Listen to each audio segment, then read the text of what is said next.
Some of it. In I between was munchings? trying Oh, to get that's organized. We'll see. Yeah. You can see everything. I wasn't paying attention. I'm sorry? I was mixing Joe's This way you letters just up. get to see your for work. Okay, different projects, so I it can have things is separate. Big 7:01. package for this job. We are on the I air, forgot to bring it. I brought the wrong one. and I'd like to call the meeting of February the 18th of the Planning Board of the Town of Newbury to order. For those in the audience and for those on television, my name is John Weiss. To my immediate right, Elizabeth Mitchell. John O'Connell. George Morse. Richard Moss. Martha Taylor. So, we have a rather busy agenda tonight, and what we're doing is, we have two public hearings for properties that are, and projects that are on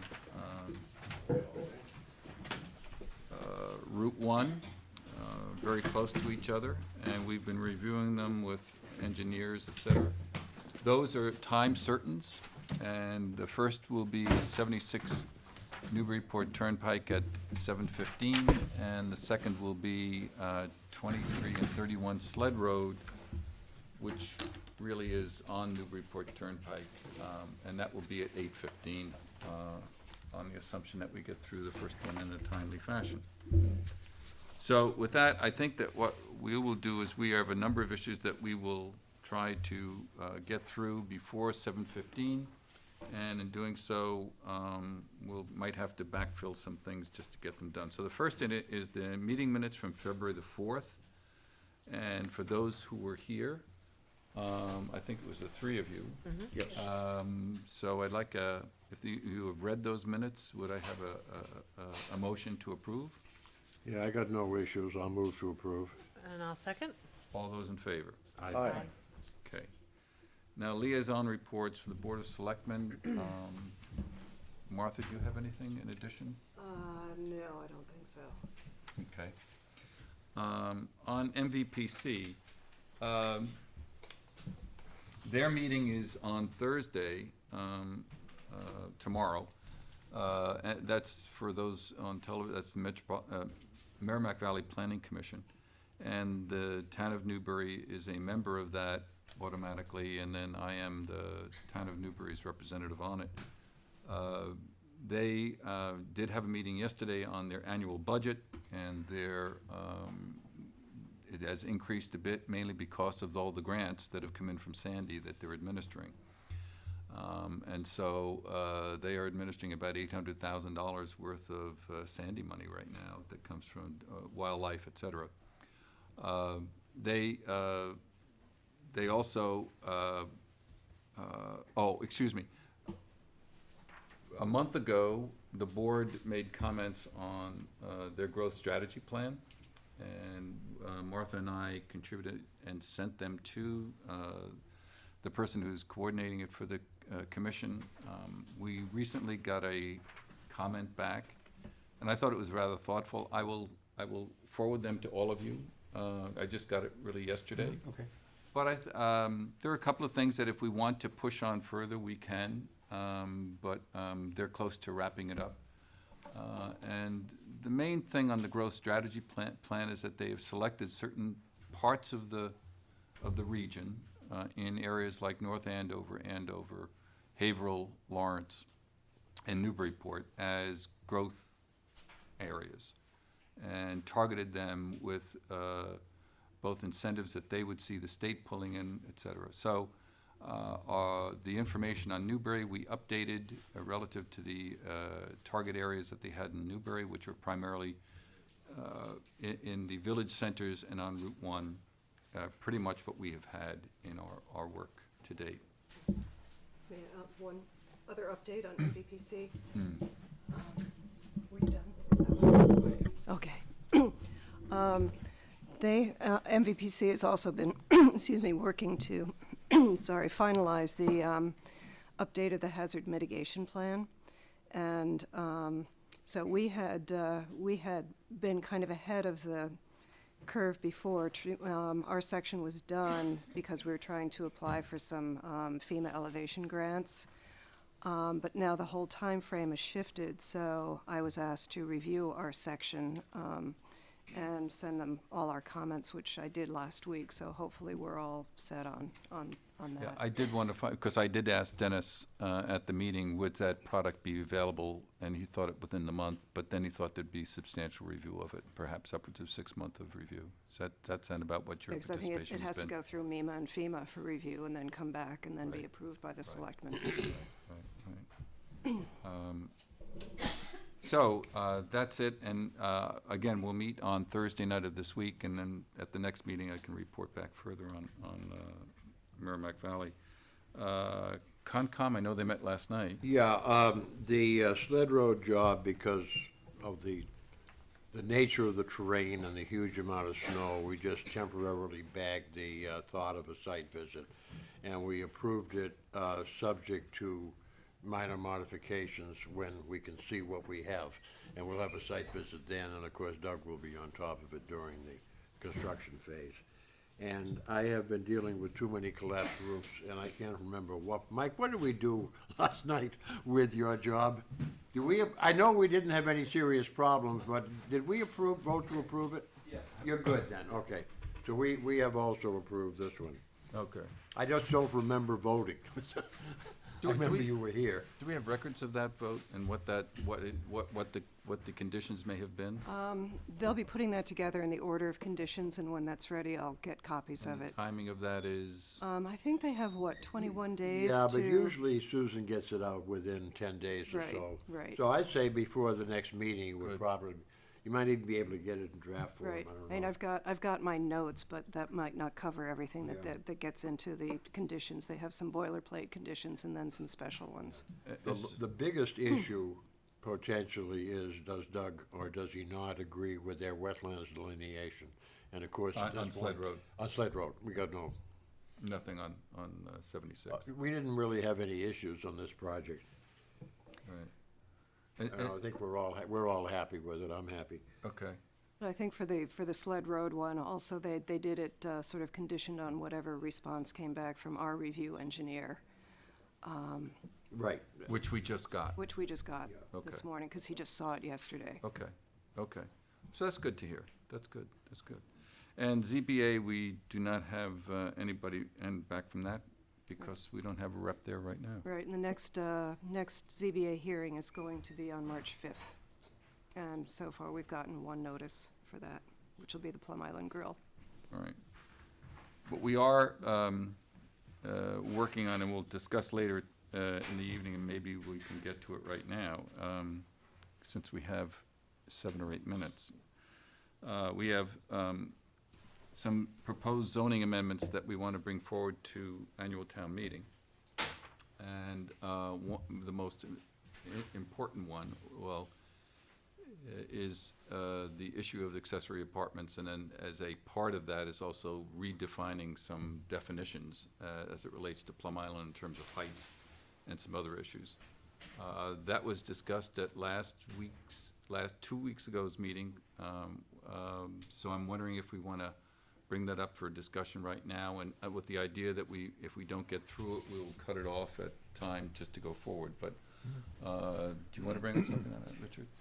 Yeah, I read it over, and in section 8, paragraph B, it specifies, this is in the accessory apartment, that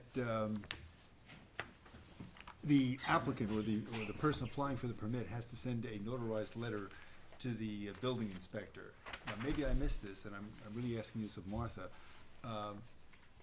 It seems to me that the intent was that this restriction of a 50%, at least spending at least 50% of the time, should go not just to the person applying, but also to all subsequent owners. Now, if I missed that, I missed it, but I don't see that language in there. I think that,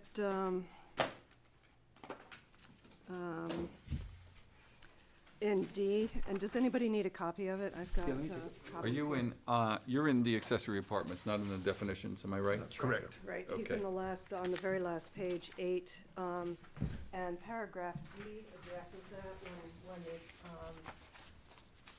the premises are sold. Okay. The new owner, if he or she wishes to continue to exercise the permit, must, within 60 days of the sale, submit a notarized, does that answer your? Not really, No. because this covers the, if it's still in the building stage, what happens after it's built, have a certificate of occupancy, it's now 5 years further down the line, there's not gonna be a permit issue any longer. Wouldn't that condition of the 6 months at least still apply to the unit, should the owner apply at that point in time? Should the owner decide to sell to somebody else? Would a new buyer come in? I don't think that really addresses. Well, I think that's what the intent of this is, when it's Yeah. sold, when the existing owner sells it to a subsequent owner. If they wanna continue the use of that accessory apartment, they have to send the notarized letter within 60 days of the sale. I see, okay, no, I understand. That's covered. Okay. Okay. And this whole section is one that for some reason had dropped out of the last version, so we're putting it back in with some modifications. And so are there any other board comments on this? I'm talking specifically about the accessory apartments. And are any other comments about this? Because, now, I think what we need to do here is, if we are comfortable with this document the way it is, that we need to send it off to the ZBA chair and to Eric, who's been working with us cooperatively on this. Right. So, And Sam has reviewed it, and what the other thing the board needs to do tonight is to vote to refer these to the selectmen so they can refer it back to the planning board for public hearing. And that doesn't mean that the language needs to be finalized. It's basically the board's intent recommendation that these items will be on and the warrant. it's my sense we can take the accessory apartment separate from the definitional document that you just sent later this afternoon, am I correct? We can. So I'm more comfortable doing that because I've just really looked at that definitional thing. I just saw it today. So I'm comfortable moving forward on the accessory apartments. Is there someone who would, any other further discussion on this issue from the board members? I have none. Any members in the audience would like to talk about this? Hearing none, would someone like to put forward a motion on the accessory apartments relative to bringing it forward to town meeting? I'll offer the motion. Okay. And Second. how would we word it? That the board votes to refer the proposed amendments to the selectmen to refer back for public hearing. Fine, thank you. Any discussion on that? Okay, all those in favor? Aye. Aye. That passes unanimously. The second is the definitional document, which I think is primarily dealing with Plum Island issues relative to heights and hung basements in particular, which was the issue that Sam had when we met with him, and a number of others. Have you all had a chance to read this, or do we need some more time to look at this? I need more time. Okay. Yeah. Yeah, I read it over, and but the thing that hit me was I wasn't sure about height of building, the vertical distance measured in feet from the average undisturbed existing natural grade at the foundation to the mean height of the main Oh. roof. Currently, and this is the one, Sam and I, just as a little background, Sam and I met this morning to talk about all of these. There are some that are general that I think he would very much like to see go forward to town meeting. Okay. I think the building height is probably, that's one that we haven't, that's the most difficult And one. we haven't really discussed that. And there hasn't been any discussion of that. So, I think if the board feels that we should put that off for the fall, that would be fine. Is Sam okay with that? Because he was the one who brought it forward as an issue that he was having. It is an issue that he and the ZBA have been having constantly, but I think that we need to make sure that we're comfortable that we've got it right. I'm not comfortable at No. this stage. I'd No, just I'm as not soon either. have Yeah. put it off if we can. And the other one, we had talked when, at the last meeting when you weren't here, we had talked about not including hung basement, but he and I talked that through this morning, because it wasn't showing up anywhere in the zoning, but we did end up including that definition and then referring to it in the definition of gross floor area. Oh, yeah, I saw that.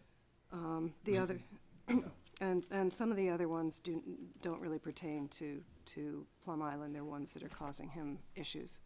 I'd be happy to maybe, what's the deadline of us getting it for town meeting? What's the Well, latest we I have to have think it ready? tonight really then we can't is the night that we have to vote to refer.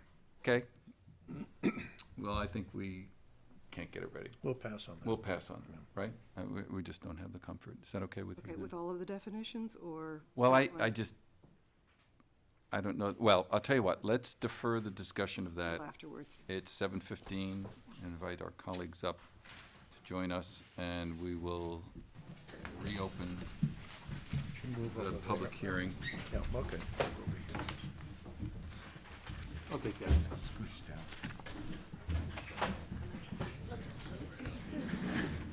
Hey, you guys belong up here. You selectmen or what?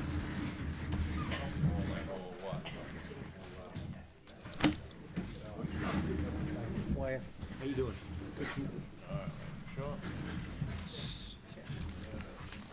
Yeah, you need to be somewhere too, don't you? Do you want the selectmen all together? Because we can adjust this board so you can have four sitting together.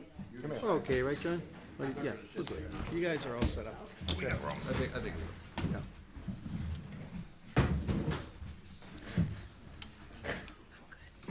So what we're about here is a joint discussion of proposed project at 76 Newburyport Turnpike, Yoga Center, et cetera, Mike Houlihan. The planning board's responsibility is one of site plan approval, and the Board of Selectmen is for a special permit for water, Special permit special for permit, water, water supply protection. water supply overlay protection. district. So, we will open our portion of it to, and recommend that it be continued, Open the continuation. open the continuation, and I think that you do the same. And I think it doesn't need a motion, Martha? No, you as chair. All right, can then we would do the same thing, John. We would open our continued portion of the joint meeting. And before we went any further, with your permission, John, I'd like to have a moment of silence for good friend of Newbury and Selectman, Michael Bulgaris, who has passed away.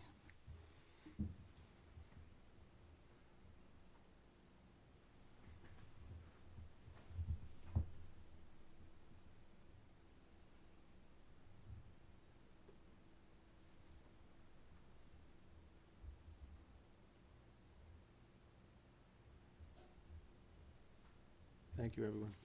Thank you. John, I leave it totally up to you guys, and we'll follow your lead, so. Well, what I was going to do was that we have a number of communications from our consulting engineer over the last month and a half to 2 months. His initial one was, let me see if I get the date on this, it was in December, if I'm not mistaken, and then another one on January 13th, and then the most recent communication came on February the 9th. And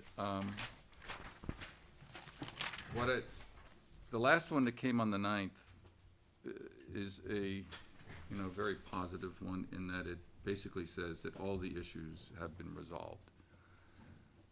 And so, And those issues are to do with all the issues that the planning board was looking at too? they were the planning board's issues, and they had to do, February 9th. These were focused on stormwater. Yep. On watershed issues, on infiltration, a lot of the issues that would affect the water supply issue. And John, our trigger is, right, and probably the trigger that we have to worry about is the amount of impervious surface, right? That's gonna trigger, is that right, Martha? That's- That's water exactly supply. what triggers. us. What triggers, Right. Right. yeah. So, Uh, the special permit. That's right. And soil testing has been conducted because some of the initial results were questioned. At any rate, of the 9 issues that he's reviewed, he basically has said that all things are now satisfactory, and that's my understanding, and that I assume that's your understanding as well. But what we have to do as a board is that we need to go through findings. Excuse me. It might be helpful if they could do the presentation first. First. You don't want John and I to do it? Go ahead. I'll make this, I got a cheat sheet here, I'll go as quick as possible. We have Mike Julian, 15 Terrace Street, Newbury, Massachusetts, president of Owl One Enterprises, Inc., propose and develop a vacant wooded parcel of land, tax map R47, lot 16, consisting of 33,191 square feet, which is located at 76 Newbury Port Turnpike, and that's zone light business, and located in the Water Supply Protection Override District, which is the special permit that we're. Excuse me, could you identify yourselves? Oh, excuse me, Brian Farmer, 8 Weston Street, Danvers, Mass, for ELS, Engineering Land Services. The surveyor is in Texas tonight, and the engineer was canceled, I guess, so. And I do septic design, and I'm more of a wastewater, drinking water guy. And so, it's a pleasure to meet everybody here tonight. And the review tonight, when I got here earlier. Good for our part of it, so. I could give you the 1 30-second. And one last thing, see if you can use the microphone as much as you can, Okay. because it travels on TV and they Okay. record it. Brian Farmer, Danvers, Massachusetts. That's great. In brief, the macro view, there's a proposed structure, there's gonna be 4 office units and 1 yoga studio, that's in the brown here. The black is the pavement that's being proposed. The green here is the septic tank and the leaching area. This is the private well, and that should be the setback. This is the drainage issue, which has been under review for quite a while, in the orange here. And this is the Mass DOT highway curb cut that's under review now. That's my understanding. It's still under review. And that, there's some ledge outcropping, and the land topography goes down to the road. So, that's it. I can't, if somebody wants to have something. Well, let's also look at your architecture, so everybody can have a sense of what this thing looks like.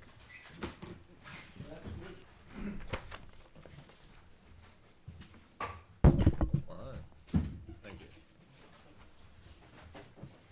This building here looks like the shingles style building with porches. My name is David Jaquith, architect, Rowley, Mass. It's a 2-floor building under the height limits of Newbury. Shingle, Not clapboard? not Shingle- clapboard. shingle? It's shingle at this time. Shingles will last longer. Entry walkway comes into the main yoga reception, and there's, briefly go through the floor plan.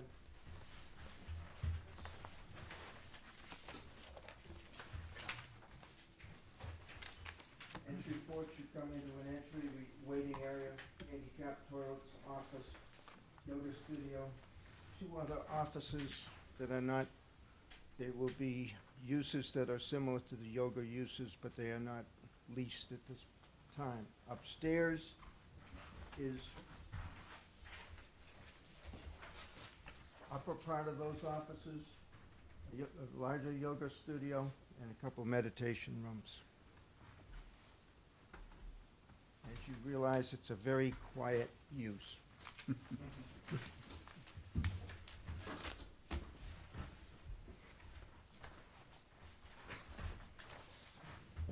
Porches are important.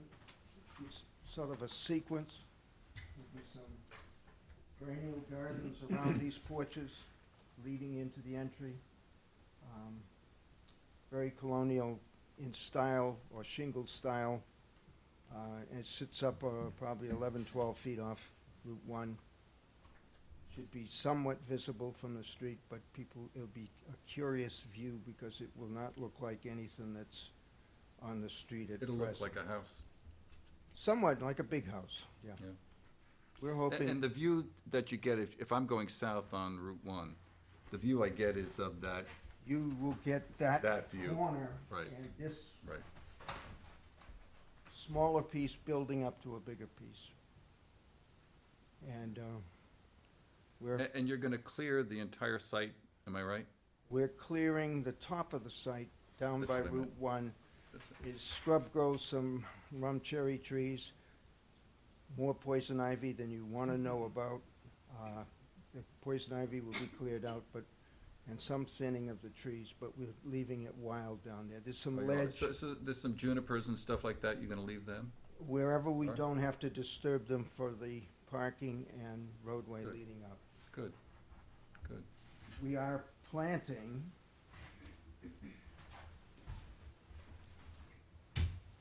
the area in and around the building right in through here with the perennial gardens, et cetera. What's the treatment in the area that you're really redoing as you go up on, in that area there? What happens that, what's that? Is that landscaped? Is that, We're gonna sow that new banking with grass and wildflower seeding, okay, and that will carry along in the vacant areas that are disturbed. okay. Because it didn't call it out. That's the only reason I asked. It No. didn't call it out on the plan. They're still roughing out the, can't plant on the ledge. So that's a quick synopsis of the building.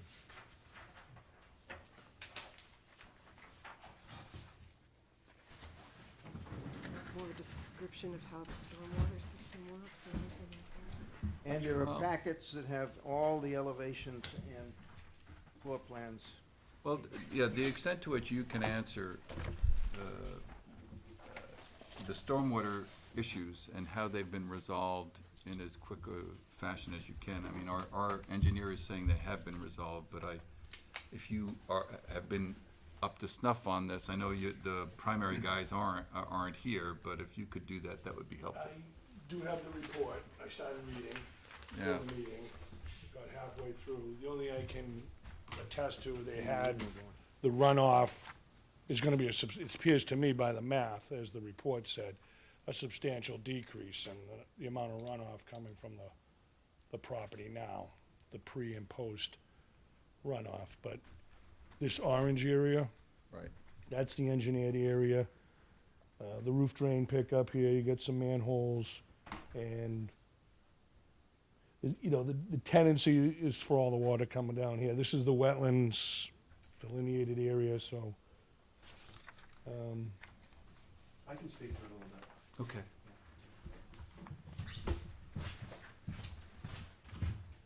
Mike Houlihan, this is my wife Beth, we're the co-owners of Rooster Wings. When the plan was originally submitted with the original stormwater plan, it didn't show the pre and post calculations to the way that Joe wanted them to be. And so there were a couple of things that Joe noticed we had infiltration units up in here, which were too close to the septic system. There was a setback from the septic system that we had to meet. And as a result of that, this infiltration chamber, is that the right terminology? system of chambers. Which was, it was gonna be one behind here at one point, it was gonna be one in the middle of the parking lot. That all got moved into this buffer zone, and so that's why we actually had to go to conservation. Does it require maintenance or filter changes, the unfiltered? I believe you can probably talk to that, but I think annually or every couple of years, you have to go in and take the sediment. solids out of the chambers. So it's like a filter that picks up the sediment. There's probably gonna be some visual inspection ports or something to be able to see what type of contaminants are getting into the infiltrators. And it's true, the soils get worse typically as you get to the wetland, so there was some transitional. So the other thing that Joe had commented on, I believe, was that in the areas where we were planning for infiltration, he wanted to get a better idea of what the soils were in those areas, so it's a little hard to see on this plan, but we dug 3 test pits here to get an idea of what the soils were in those areas, to make sure that the infiltration units that he was proposing would work. Yeah, I see 2 on the plan in that area. Could you elaborate a little bit on what kind of rentals you're gonna be doing for units 2 and 3? Yeah, sure. So actually, I can, yes. They're gonna be uses that would be complementary to yoga and healing. So it could be, what did I write here? So any kind of healing modality or advisory, consulting, counseling, therapy, energy work, life coaching, psychotherapy. You've got nothing in mind at this point in time? So just- we don't have those spaces rented out at this point in time. Okay. So we wanted to get a little further into the project before we we didn't know it was gonna be approved, so we didn't wanna make any arrangements that we couldn't. Understood. That's a up to- fair thing to do. John, can I maybe speak a little bit for my board? So I'm sure they know this, but obviously, we're here to issue a permit for a special permit for the Water Overlay District. We're here because a trigger of impervious pavement has been, superseded or more than 2,500 square feet or more than 15%. So they have triggered that. We're here. Our purpose tonight is to really just, and Martha, correct me if I'm wrong, but we're here to grant the required special permit on certain findings that will be and is in our packet. So in other words, when we look at the task ahead of us, the purpose of the Water Supply Overlay District is to promote the health, safety, and general welfare of the community by ensuring an adequate quality and quantity of drinking water for the residents, institutions, and businesses of the town of Newbury, to preserve and protect the existing potential sources of drinking water, conserve all natural resources of the town of Newbury, and to prevent temporary and permanent contamination of the environment. So, our board tonight may grant, with those conditions, we can have findings that the special permit, upon finding that the proposed use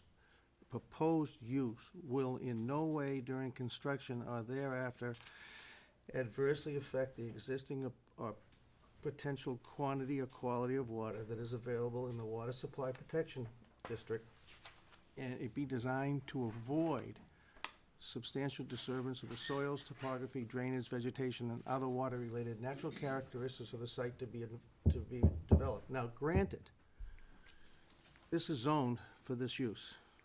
It is also part of the master plan that people have wished this use to be in place out there. Knowing that anyone on my board that I know of yet is an engineer, we deflect to our planning board and our conscom for that type of engineering. And I think John, Martha, or the board maybe should tell us that, if you have any questions, you can ask them about what the engineers found, and the finding for the conscom was in favor. Yep. So, I mean, when you look at what our duties are, if you have any questions, answer them as we go forward. And I think probably we can entertain a motion to approve the findings, and then you will. Yep, procedurally, you can go through the findings and determine whether each one has been met or not. Take a straw poll and then authorize me to draft a decision, which would be, Okay. the public hearing would be continued, and then the decision would be reviewed and voted on at the next. Now, do we want to start with the first 4, or do you want to go directly to the proposed findings, guys? And take them one by one, and you can ask any questions. In other words, go ahead, Martha. May I make a suggestion before you do that? If there's any other testimony or evidence that you would like to hear, either from the applicant or from abutters, and I also have some comments from our town departments. So I don't know if you want to hear those before you go through. Definitely, if that's the best way to proceed. No problem deflecting to. And I was thinking and hoping that some of the criteria that you have are similar to the ones we have, so we don't have to do 20. Do you know what I mean? So if you can knock some, well, I don't know if they are, I just don't know. I mean, We'll as see. we get going, after we kind of take the suggestion to Martha, maybe we'll go through, you know, the purpose of the Supply Protection District and see if there's any questions from my board, and then we'll discuss our findings. Yeah. Our findings are rather simplistic Okay. and depend upon the work that you've done and the conscom has done. Yeah, ours are, we have decision criteria that are A through N. Would you like to do yours first? Yes. Yeah, maybe we should, That sounds good to me. yeah. Do you want, Yeah. do you want to see if there are any, Yes. any other comments? Right, are there any other comments from people in the audience about, Hi. How are you? I'm good. My name is Chrissy Rupp, and my husband and I Could were you- here. oh, yeah, Christie? Yes, of course. My name is Chrissy Rupp, and my husband and I were here last year, going through this process for the property across the street at 67 Newburyport Turnpike. We bought the house and renovated Harmony Natural Learning Center. And so I'm just here really to speak in support of the project. We're very excited to know that life is coming to that section of Route 1. So that's really all I have to say. But I'm really excited about it. Thank you. Thanks, Chrissy. Is there anyone else who would like to make a comment? Do you want me to read comments that came in? Yes, from- I would like you to, I know that the fire chief has sent a comment, and I know that there's others that came in. Right. Yes, we did get a letter from the fire chief. He had 6 points. Do you want me to read all of them, or? I guess my question is, you don't need to read them unless we think that they haven't been addressed. I believe that they've all been addressed. Some of them are kind of standard: smoke and carbon monoxide detectors, Knox box, hazardous chemicals. If he requested that the fire department be provided with a list of all hazardous chemicals to be stored on the site and SDS sheets for all said chemicals. That's something that pertains to the Water Supply Protection Overlay District as well. If there are any chemicals other than what you would find in a standard residential setting. Have you seen the letter, by the way, or have you? Yes, I have. You have, okay, so you're okay. No sleeping overnight in the building, any acetylene tanks or other kinds of storage tanks. I think the most, probably the most, the one that was addressed previously, as Mike was saying, originally there were infiltrators in the back and there was actually pavement Right. going all the way around the building. For their purposes, they wanted to have more green space and had discussions with the fire department about accessing the building, and the fire department did say that it could be accessed from 3 sides instead of 4. And they have that now. And they have that now. The roadway should be 20 feet wide each, and I think they're actually wider than that, and constructed to support the weight of fire apparatus. And they need to be kept clear of snow during the winter months, which you would do for your clients anyway. So that was probably the most substantive for our purposes. Right. We received a comment from the Board of Health, which basically just said that the proposed septic design needs to be submitted to them for review and approval. And then there was a comment from the Historical Commission. Their comment was that the Newbury Historical Commission has determined that there was no historical significance to the site. However, the following recommendation was made: the applicant preserve the stone wall which marks the westerly boundary line. And that is actually one of the criteria for site plan review as well. No disturbance or minimal disturbance to stone walls on the site, so. We want that. That's the character of So those are our departmental Okay. comments. Wonderful, thank you. So what we have are, the criteria from which you had to come under site plan review, which you all know, and so I'm not gonna review that, but similar to what the chair of the selectmen was saying, the planning board shall approve an application for site plan review if it finds that the applicant has submitted sufficient information from which it can determine that the proposed project will, and now I'm gonna go through a series of things. And after each one, I'll simply maybe open up for discussion about whether, in fact, we believe, in fact, that has been met. And the reason we want to do this is that we can then verify that we've gone through all of our criteria And so therefore, when a decision is made, that decision has been made in accordance with the criteria for site plan review. Okay? John, we need a supermajority, right, for our vote, Martha? Yes, you do. Yes, you do. So we're gonna need all 4 votes, and Right. you don't need one, right? It's a simple majority. for simple planning. majority. Okay. So, that the project will minimize, one, the volume of cut and fill. I'm gonna go through these 3 all at once. The number of removed trees of 6-inch caliber or larger, and the area of wetland vegetation displaced. So maybe I'll ask Martha, oh, thank you. Minimize the amount of soil being eroded, the threat of air and water pollution, and traffic congestion. So those are the 6 things that are required to be minimized to the greatest extent possible. So maybe, Martha, can I call on you in your detailed knowledge of the project? Can you lead us in your thoughts about those 6 items? Well, I don't really have a volume of cut and fill, but I believe that they've done what is necessary to make the site accessible. I don't know if you want to address that, I'm comfortable or, with it. I think it's a good design. Yeah, It's appropriate. yeah. And there's not that much of 6-inch, I mean, I went up and walked around, there's not many large trees up there. There are a few, but you said you're gonna try to keep some of them, especially along the line. Many trees as we possibly can. The wetland vegetation displaced, I don't think is an issue here. No, we don't No. have. Soil erosion, that's been addressed through the design, the stormwater management design, and air and water pollution. I mean, it's not air, so it might be water, but I Well, don't the see water it. pollution, the water, stormwater. Stormwater treatment. Conformance with the state requirements, which pretty much represent the natural ones. So, I mean, it's treated about as well as it should be. And traffic congestion. We didn't ask you this last time, but let's just make sure we have the numbers. What are kind of numbers are you expecting on a daily basis? Yes, yeah.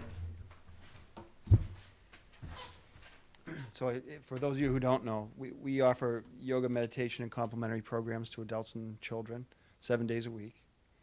And this ranges from 2 to 6 classes or events at programs a day. And this includes workshops or special events that we might host at this studio, such as guest speakers or presenters that may come in to do meditation lecture or a healing lecture, something like that. Events can begin as early as 6 a.m. and is run, everybody's usually out of there by 10 o'clock at the latest. We might be sweeping the floors after 10 o'clock, but something like that. Generally, our peak times are mid-morning and evening. We service about 25 students a day on average, and we hope to grow this to 40 to 50 students within the next 4 or 5 years or so. Trips to the studio for teachers and private clients, if somebody wants to come in and do private yoga or something like that, could represent an additional 10 trips a day. We're planning, as we mentioned, 2 small rental units, whether that'll be to the right side of the building on David's drawing. And as I mentioned, the rentals could be any kind of healing modality or service like advisory or consulting, counseling, therapy, energy work, psychotherapy, life coaching, and that would probably represent about an additional 15 people a day would be coming through for that. So in aggregate, by 2019, we would say that we can anticipate about 70 people a day coming in and out of that property. And it's throughout the day. There's really, the concentration might be in mid-morning is what you're saying? So concentration would be in mid-morning and evening. When you say evening, 5 to 7? So we have 2, right now on our schedule, we have 2 evening classes. One starts at 6 o'clock, and the next one starts at 7:15, and people leave by 8:30. Okay. Any board members have a question about those numbers? Nope. Seem reasonable to me. Okay, if that's it, then we'll go to the next item, which is B, avoid removal of existing stone walls, or where removal is required, minimize length of removal. And I don't know that that's do you have stone walls up there? The westerly boundary. side of the property is bordered by a stone wall, the whole length of Oh, the so I didn't see westerly side of the property. So We'll be chipping out some ledge here, so if anything, we'll be adding to the stone wall and creating new ones on the property. Yeah. So the parking lot here will be any big rocks that we take out of the ground when we dig, we're gonna use as a kind of a barrier at the edge of the parking lot to discourage anybody from driving, Okay. off the parking lot. All right. C, provide adequate stormwater management and other utilities consistent with the requirements of Newbury Stormwater Bylaw and the Planning Board subdivision rules and regulations. So we're okay with that. D, maximize safety for pedestrians and vehicles both on the site and entering onto egressing from it. I don't have any, you're not gonna have pedestrians walking to the site, that's really not gonna happen, not in that area, am I right? They're gonna get to the site, they're gonna drive just as they drive to your place, right? No one, they might walk, but it's. I wouldn't think so. Yeah. Anybody have any thoughts on that, anyway? No, they don't walk to you, do they, Chrissy? Pardon me? They don't walk to No, you, it's talking Chrissy? to Chrissy. I have people ask all the time how they can get there from the rail trail, which Yeah. I think will come up for you guys too, but right now there's just not a safe way to do that, so nobody uses it. Okay, thank you. I think also Mass DOT is reviewing this. They've requested, a bigger radius on the, Oh, coming into it, and the width, so I think it's anticipated that it would be sufficient to accommodate the proposed traffic. okay. E, provide adequate access to each structure for fire and emergency service equipment. I think we've answered that. That's satisfied. F, minimize obstruction of scenic views from publicly accessible locations. Minimize obstruction of scenic views from publicly accessible locations. Well, that's one of those things that's quite subjective, I guess. I think you're okay.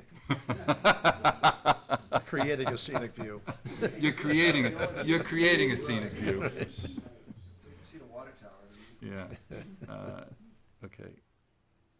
G, minimize visual intrusion by controlling the visibility of parking, storage, and other outdoor service areas viewed from public ways or premises residentially used or zoned. I understand what that means, and I think that you're, off the top of my head, I think your parking is gonna be It's good. good. Anybody have a comment on that? No. H, minimize intrusion of glare from headlights and site lighting or on surrounding properties. I think you're okay. I just don't know what your site lighting plan is. Do you have something as you, on the street as you're driving up? I know you had a sign you want to put up, right? Is that Lighted gonna be sign. lighted? David, if you have any comments on that, you can speak, but it's because of the Gallants and Jerry Pimentel's house that are in the back here. It's one of the reasons why we wanted to do away with the parking, that the having pavement go behind the building so the cars wouldn't be going around the building all night. The original plan for the building was actually to have the building turn this way on the lot, and then all the parking would have been up here, but due to the tightness of the site, we changed the location of the building, so really, any of the headlights that are coming up are gonna be blocked by the building, so it shouldn't affect the folks behind it all. But in terms of the lighting, we intend to have all the lighting facing towards the parking lot. There's really no need to light the back of that building, except for maybe an emergency purpose or something like You've that. got some proposed landscaping along the northern boundary as well. So this will I'm be- not sure that's, explain that, what's the? So this is just grass here in the Ah. back, and we would use this area. One of the reasons why we talked to the fire department about not having the pavement go all the way up to the side of the building here was we wanted to have a nice grassy area where we could do kids' classes in a kind of as far removed from the highway and as quiet an area as possibly could, where we'd have some privacy. So that was the rationale for that. How many parking spots do you have in that proposal? There's 27 and 2 handicap spaces. Oh, and is that code, or is that more than code, Martha? I think that you're actually exceeding our parking requirements. Yeah. I, minimize unreasonable departure from the character, materials, and scale of buildings in the vicinity as viewed from public ways and places. Well, that would be you. You're the, Not a problem. you're the nearest piece of property, or of course, yeah, I guess there is another one, but Oh, I think it will be. Yeah. Yeah, I think it will be. Prevent contamination of groundwater from any source, right? Been addressed. Been addressed. Enhance the appearance of the property to the greatest degree possible by means of landscaping and other amenities. We think that, anybody want to comment that it should be further landscaped, or any other thoughts on it?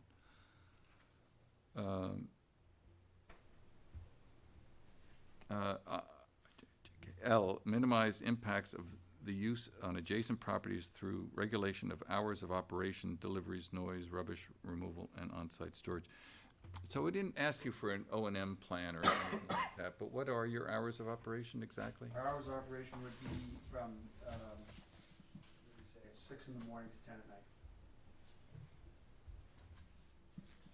Anybody have issues with that? It's a quiet operation. I have no issue. I'm sorry. You guys are all gonna come, Don't right? do that. Yes, we will. Special discount for town. We'll go to sleep. And M, ensure compliance with the provisions of Newbury zoning code, including parking and signs. And so I thought we did we get a cut for the for the sign? There's a, No? yeah, there's something on the drawings regarding There's something on the drawings. signage. You know, there is a proposed sign on the building, which you're showing on that elevation, but what about, You know, as we've had more time to think about this, we want this project to be in keeping with the rustic look and feel of Old Newbury. So like the old Seddon Tavern down on the green, down by the Parker River, we want this to look like something like that. That's our idea. And so, for the purposes of submitting the site plan application process, we pulled together some signage that, you know, we thought but we've rethought that a little bit, but we're still planning on having some signage right at the entrance right here. right? And then we were going to have some signage on the building, but to be honest with you, I'm not sure what the purpose of that would really be, because you're not going to be able to see that signage from Route 1. So one of the things we may come back and ask you is put a sign right on the edge here, where when people are driving by Route 1, they can actually see it, because I think you're going to go by our driveway, our entranceway, so quick that it's, you know, you won't see the sign, is our concern. And signs are expensive, so we want to make sure that No, offhand, can we allow 2 signs, or how, or is that a problem? I think there's one. I mean, one thing the board could do would be to condition approval on, you know, further review of signage. Because I understand the signage is an issue, and when you've got, you know, your property up, you have the same issue.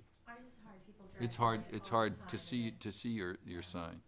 So we'd be happy to work. So I think what we'll probably do is just have a little one, you know, here, so people know that this is the place where they come in, but have maybe the main sign here. Enunciator sign. Yeah, where they'll see it, yeah. Okay. Makes sense. Well, and then our dictate here kind of just goes on to say that the site plan approval may be subject to conditions, modifications, restrictions as the planning board may seem necessary. And if any order of the conditions from the Conservation Commission which imposes conditions inconsistent with the site plan approval, we would require something else, but it appears that that will not be the case. So I'm not sure that I need to go through any of the others. So I think those are our criteria, and we believe that they have been met. Is that right? Okay. So you can go through your items. Do you want to approve the Martha, site plan? You can, Well, I think we do this together, and he'll do his, I think. He was saying, do we approve this now? do you want to approve I your don't- site plan review? We don't really do it. We can take a vote. So you can take a straw It's vote. a straw vote, Right. Right. and then And- we don't vote on the, You'll vote on the decision, later, at Later. another meeting. And Martha, are we doing that in case there's certain conditions? That you want to condition the findings or something? I don't know. Why are we doing that? well, it has to do a couple of things. And one is that the timing of actually filing a decision after it's been made. And so the decision has to be drafted, and that's what you all will vote on. And either board could set certain conditions of approval, which would get incorporated into that draft. Okay. All right, that makes sense to me, Okay. so. So do you want us to move forward now and then have Jeff move forward with his section, or do you want to do it all at once? I think Makes no it's difference. up to you. Then just go ahead and do yours. I'm not positive what's easiest for you guys, but much as John did, in front of you, you've got the purposes of our water supply overlay district. And I had read them a little earlier, so I won't go through that again. But why don't we, you know, JR and Chuck and David, why don't we look at those? We'll take the first one. And it's right in front of you. Do you have any concerns, guys, that you might want to ask a question now as we go forward towards looking at some of the findings, and then we'll do the same with a straw vote? The only concern I have is when this was first presented to us, there were discrepancies between what the town's engineer did, what your engineer had for numbers, and what you thought were the right numbers, and I wanted to make sure, I haven't had a chance to review it today, that all the engineering numbers for stormwater management have been resolved and all the different engineers actually have the same numbers Right, at this point. it's, Yeah. the project has gone through some extensive revisions, both the plan and the stormwater report and the calculations. We had a meeting that included John and Doug and I and the applicant, and the final review letter from our engineer says that all those issues have been addressed. And our engineer had actually done a totally independent, mathematical look at the stormwater system as a whole, as a design, and he found it satisfactory. He did it in an entirely different way than the applicant's engineer did. And John, do you take that to be a sign of, it's probably a good sign that it was so thorough and was re-examined and re-examined and re-examined? Yeah, I think it's a good thing. Yeah, okay. I think it's about any problem we could have has been run out by this time. That's what you had said to me, so, all right. Anything else from our end, guys? I have none. JR? Anything else?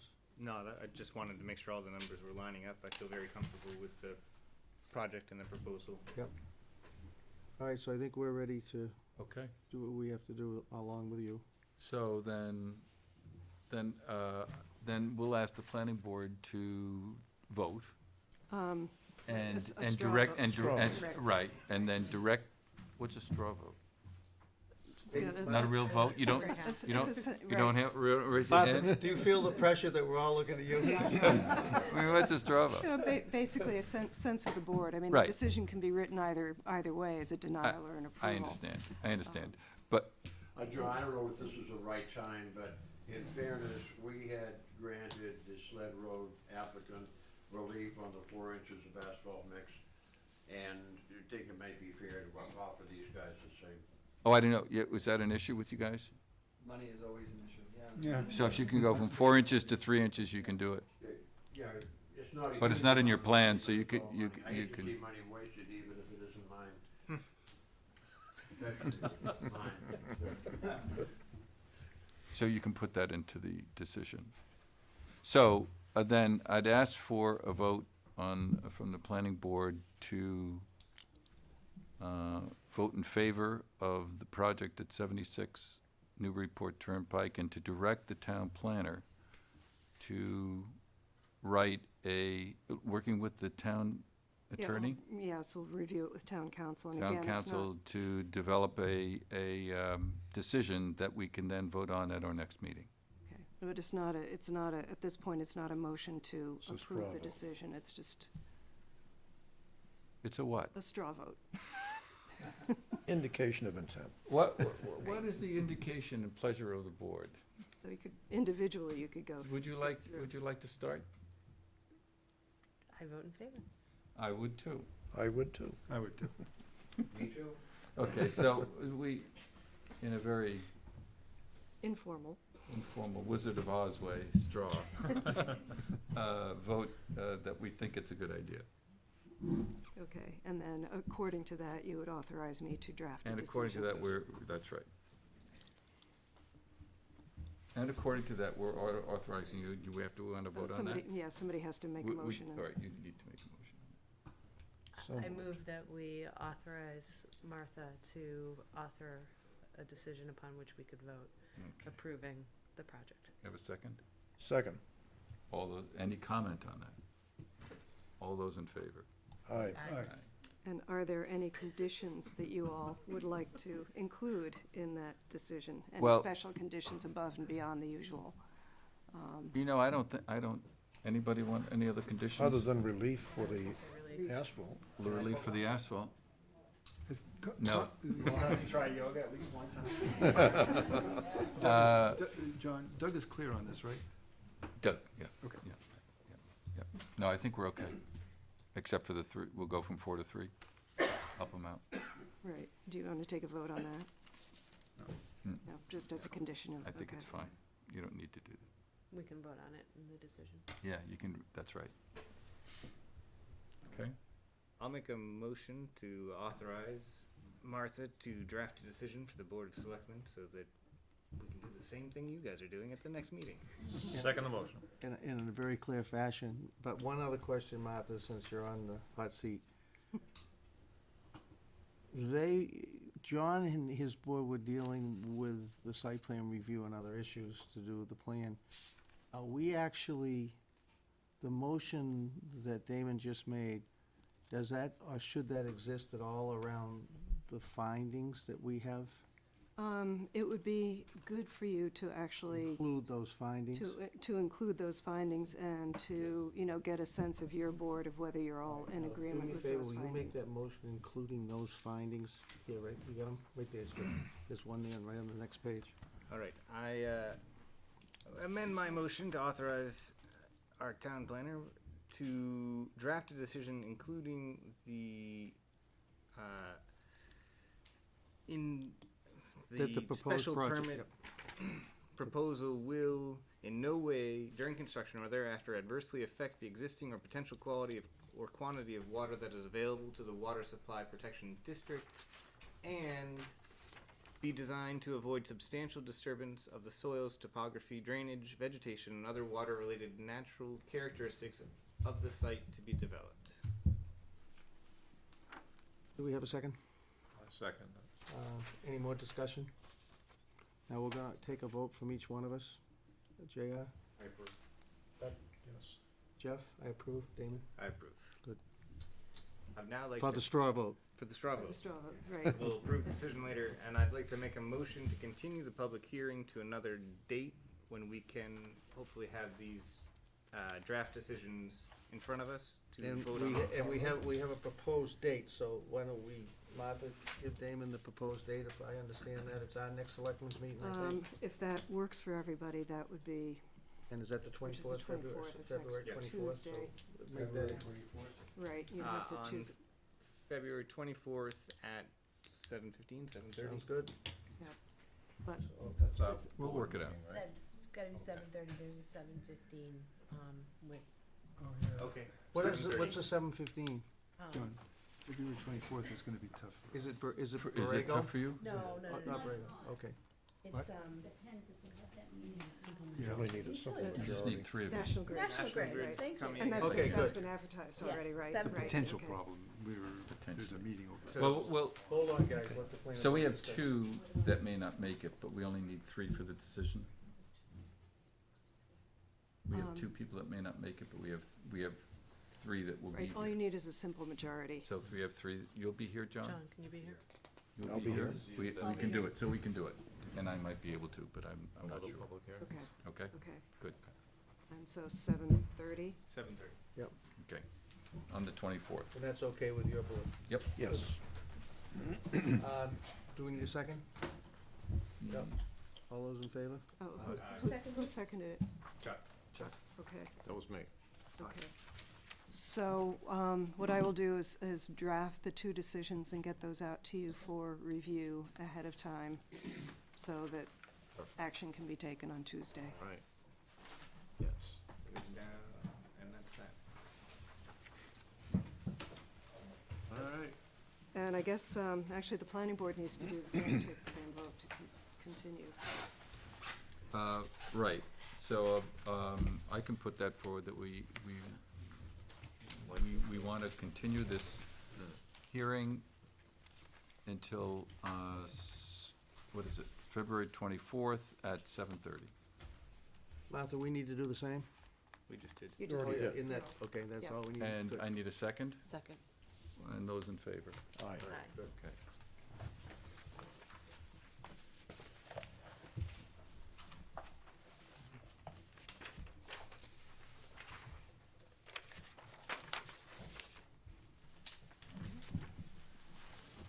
Didn't take long, did it, Michael? Thank you. Thank you. We're looking forward to it. Those plans, am I correct, I'm assuming? That was a lot of fun, Michael. No, they were yours. Thank you. Yeah. I mean, what a night. You put these two young kids starting to do businesses. It's exactly what we want to see. Good to see you. It was like a Chris Christie hug. He put his arm out and I missed it. No. It's just great to see young kids doing this. No, it is good. They're nice people. They are.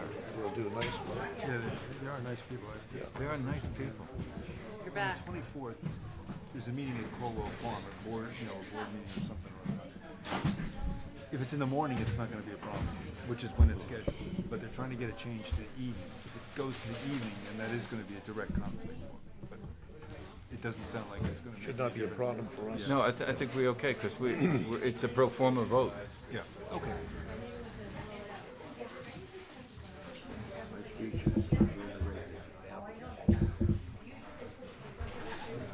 One of you may want to talk to the solar bylaw revisions, which I think ought to be deferred until September. Right, but they are going to be deferred. Yeah. We don't, it's not even on the agenda.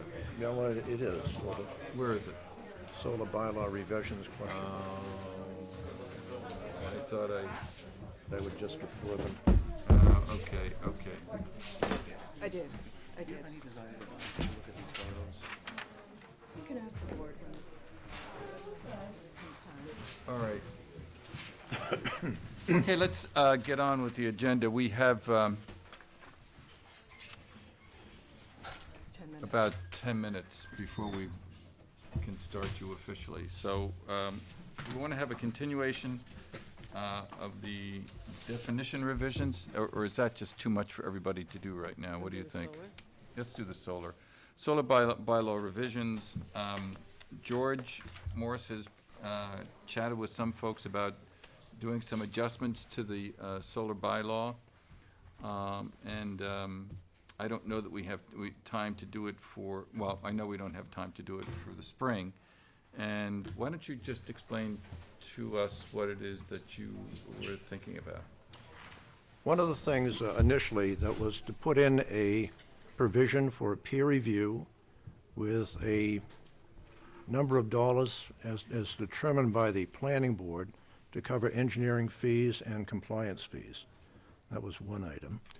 Another is coordination of the tree cutting provisions, is a provision in one section and a provision in the other. Not that they conflict, but they really ought to be coordinated. What else did I have? To remove some of the zoning districts which don't make any sense, such as the Byfield Village District. We Right. would not have a solar array there.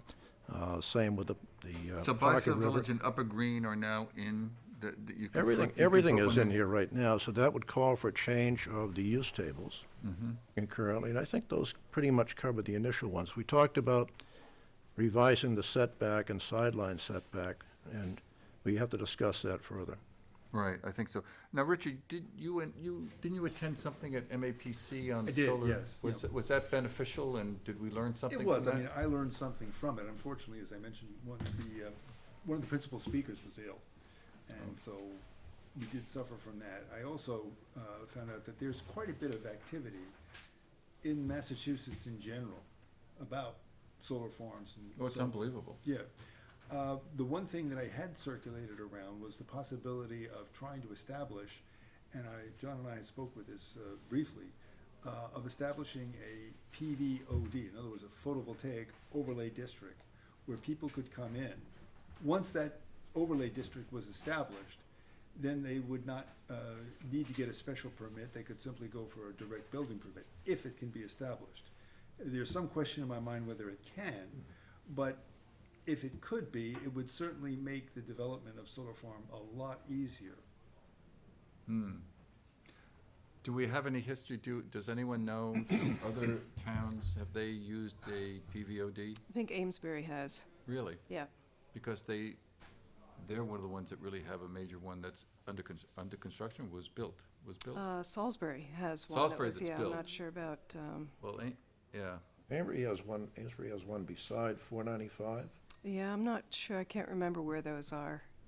quite a bit below the terrain, but you can see it from 495. And that's In Amesbury. Amesbury, not Salisbury? No, Salisbury is well beyond that. It's before the end of 495 at 95. All right, It's on Salisbury's, exit 150. it's off of Rabbit Road. Rabbit, where you Yeah, just, that's- and it's in a, is that a former rail, it's like a rail trail? Rail trail goes right by it. Right, right. Is that Salisbury? Yeah. Yeah. that It one. is, okay. Yep, yes. I can address this issue with you a bit. We designed the one in Salisbury. They do not have a Identify yourself. Oh, Eric Bodman from Millennium Engineering. They don't have a solar overlay district, but they allow it in certain areas. That's a industrial zone that they allow. They change their regulations to allow solar in certain areas. Thanks, Tom, thank you. Well, I think it's something that we ought to pick up as we get through the town meeting and find out more about what the problems are with the existing bylaw. Right now, we only have two proposals. One is the Borrego, which, that's been approved, hasn't it? The first One one of was. them has, yeah. One of them has been approved. The second one, I guess, is coming It's back about- in It's next. coming alive again. Yes, it's coming gonna be alive again. submitted next Tuesday. And based on the existing criteria. So I guess it's also will be instructive to see how that goes and see what the major issues are with it. I mean, I think we all went on that walk back in, well, not all, but most of us went on the walk and with the Borrego folks in the summer. And we know that there are some folks, are you folks from? What's the name of the street? Courtney Drive. Courtney Drive, right, Courtney Drive. And so it looks like we'll take up this issue, maybe in a month or so, moving towards something to be done for the fall town meeting. Would you like to bring, your thoughts forward? Do you want to speak on this issue in any way? Well, I'd like to just, you have to use a microphone. I'm sorry, unfortunately, you need to use the mic. And identify yourself, please. Alicia Greco, 3 Courtney Drive. My concern, like I think everyone is in residential, in effect, putting a industrial plant, power plant, it's solar, it's quiet, but it still generates power in a zoned residential agricultural area. And our homes are our largest assets. I mean, they're all assessed, the gentleman at the end of the street, his home just transferred for a little over 800,000. And now he's gonna be a solar farm 136 feet from his property line.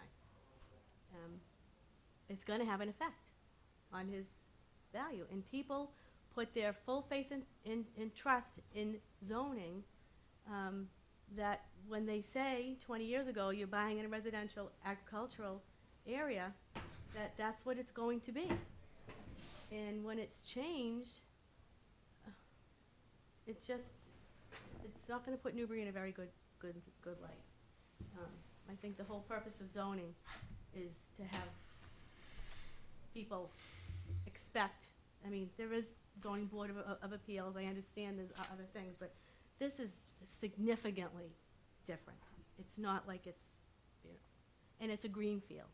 It's a green field. They're gonna cut down acres, 11 acres plus of trees.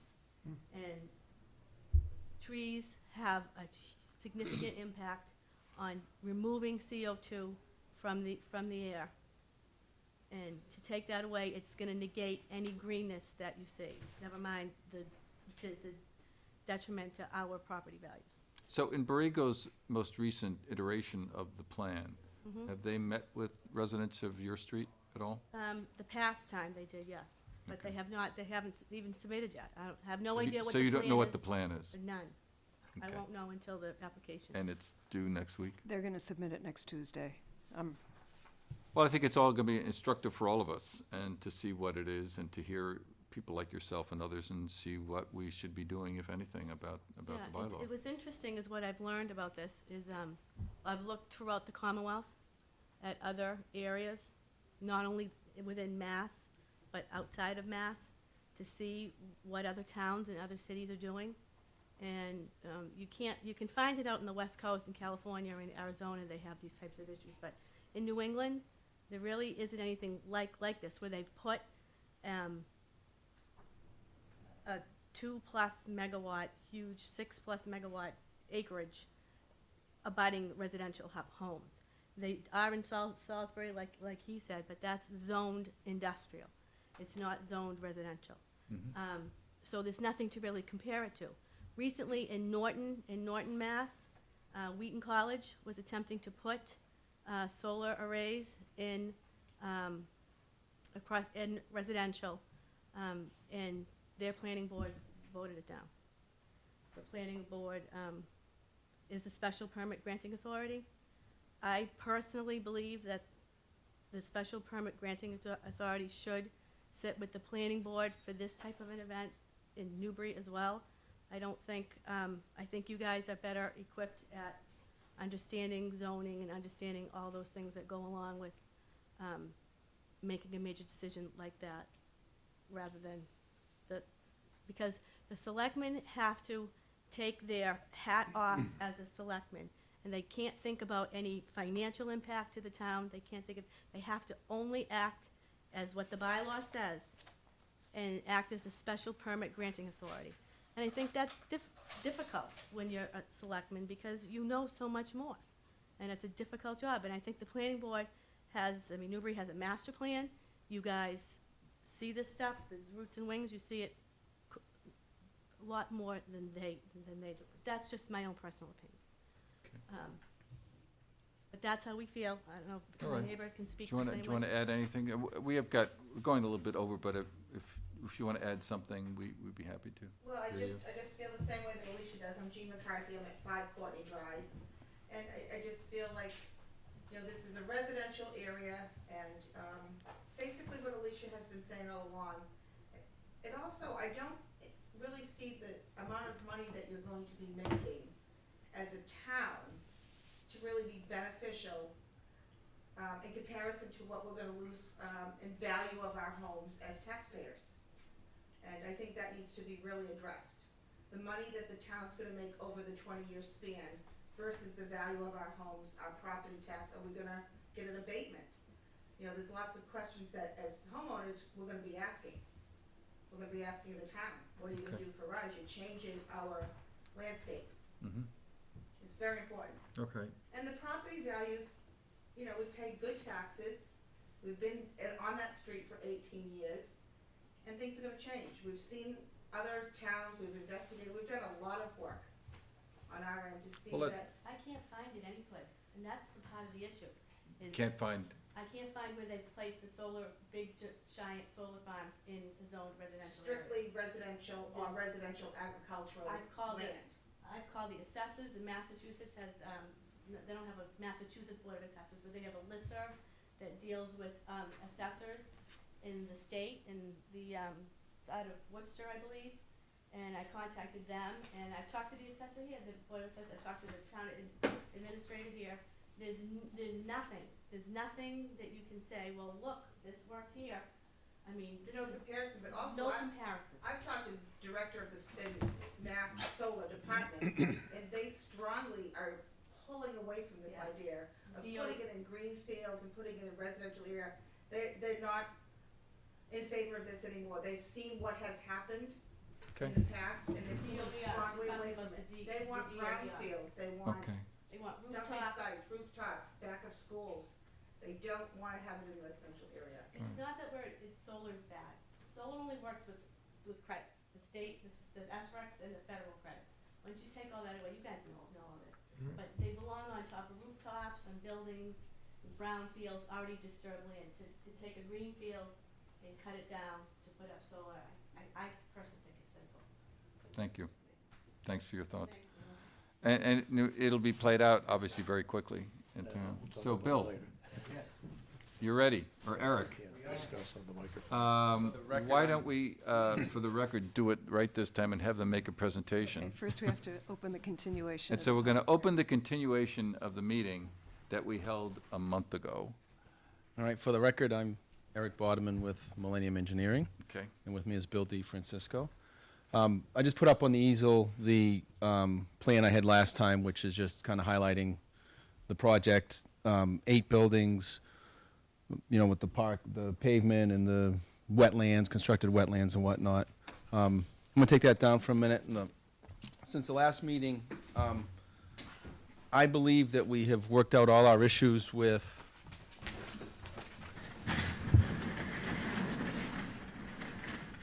the town's review engineer, Joe Sawaka. I have a response letter here tonight. We got comments. Joe was kind enough to swing by our office yesterday and pick up the latest revisions, and he reviewed them.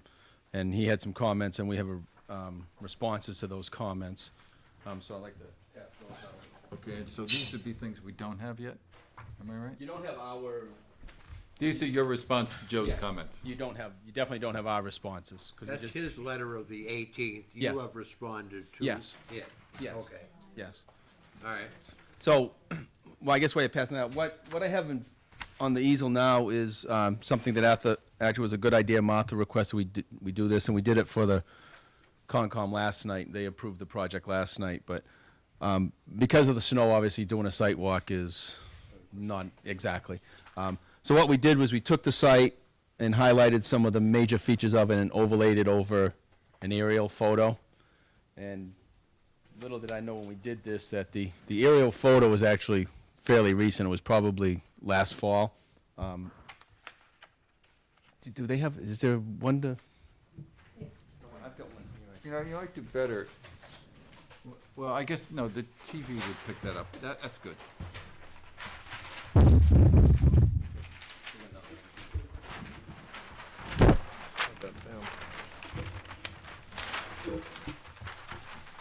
So what this shows is, obviously aerial. If you look in the middle of the site, the shiny, between the third and fourth buildings is the existing house. Give you an idea of where you are on the site. You can see all the shiny stuff is a bunch of the garbage that was left behind, been strewn throughout the site.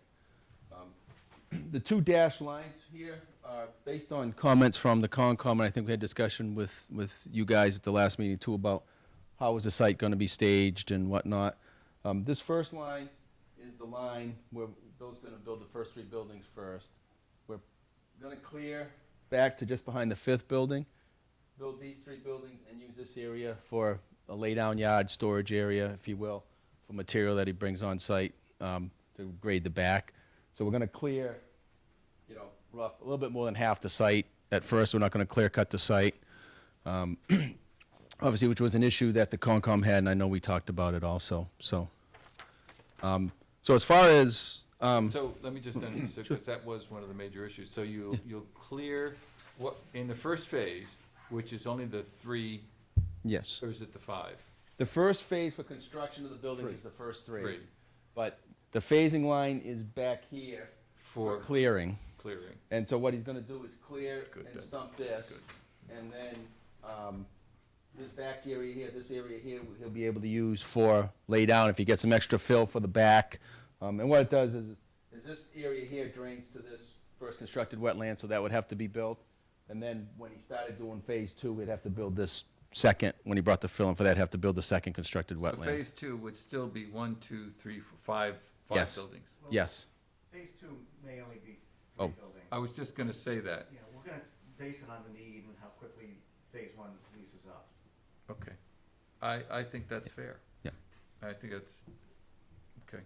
Makes So- more Yeah. sense than what was first presented. Yes, yes, and we agree. We looked at that after we had conversations, and it makes more sense to do it this way. So And- just to, I'm sorry.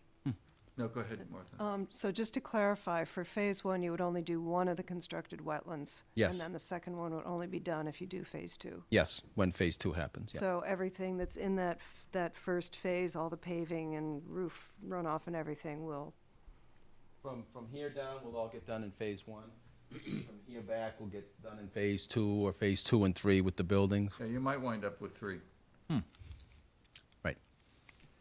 But once we go back here, we have to build this constructed wetland, because everything from here runs into this, so as soon as we And so start for that, we have to do that. clarity, it's not north of, it's east of. East. East of the second dotted line will be left untouched That's correct. while you're building the first three and clearing The- out the other. The only thing Bill's doing out there now, and we will continue to do, is clean up any of the garbage that's thrown throughout Great. there. That's He won't great. clear trees or anything like that.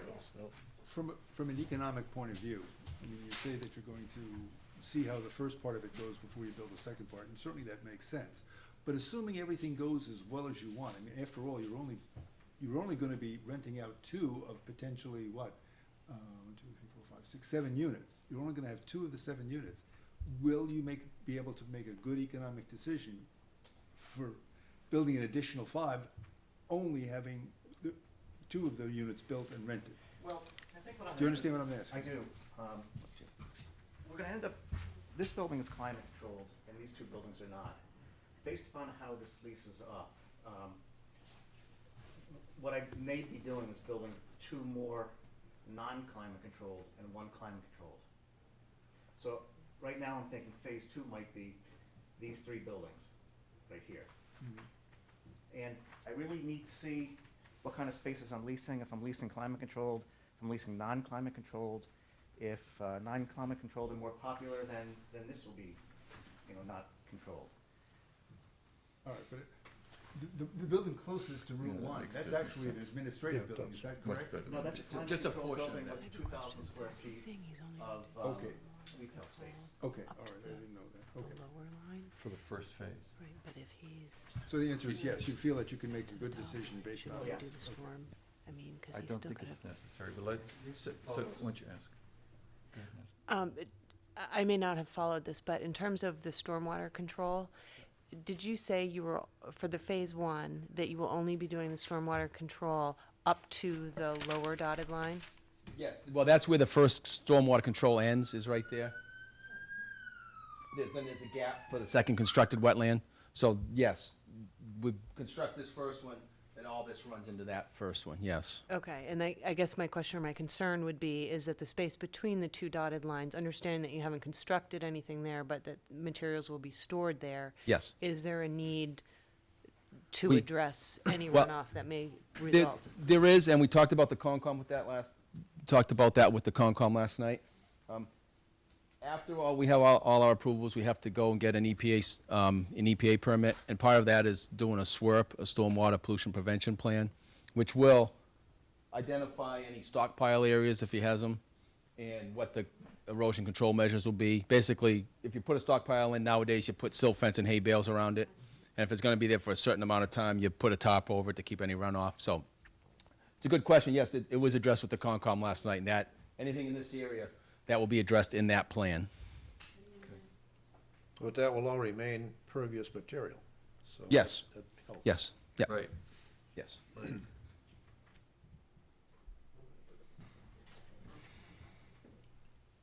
Do you wanna, what do we wanna do now? Do we wanna go through your Yeah, so, responses to Joe's comments? yeah, the last comments that Joe had prior to our responses were, in this front area here, in talking with Bill, we had eliminated the lighting. He didn't really want it to be really bright on Route 1. Joe, the review engineer, wasn't real happy with that, and he really wanted us to add lighting back here, so we added lighting back here. So we added a pole here and a pole here to add a little bit of light. It's the to same that kind area. of lighting, the down lighting? Yes, yes. Yep. I understand, I Yep. understand. Yep. But I think that's okay. Yeah.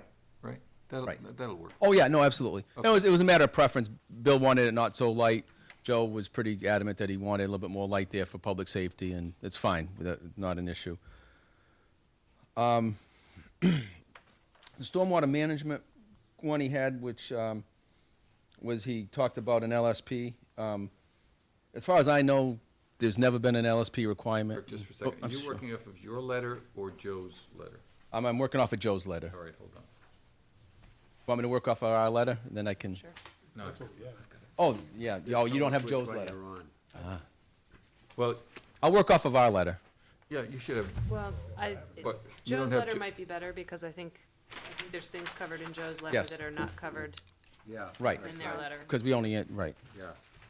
This is Joe's letter of The the 18th. of the 18th, which is really yesterday.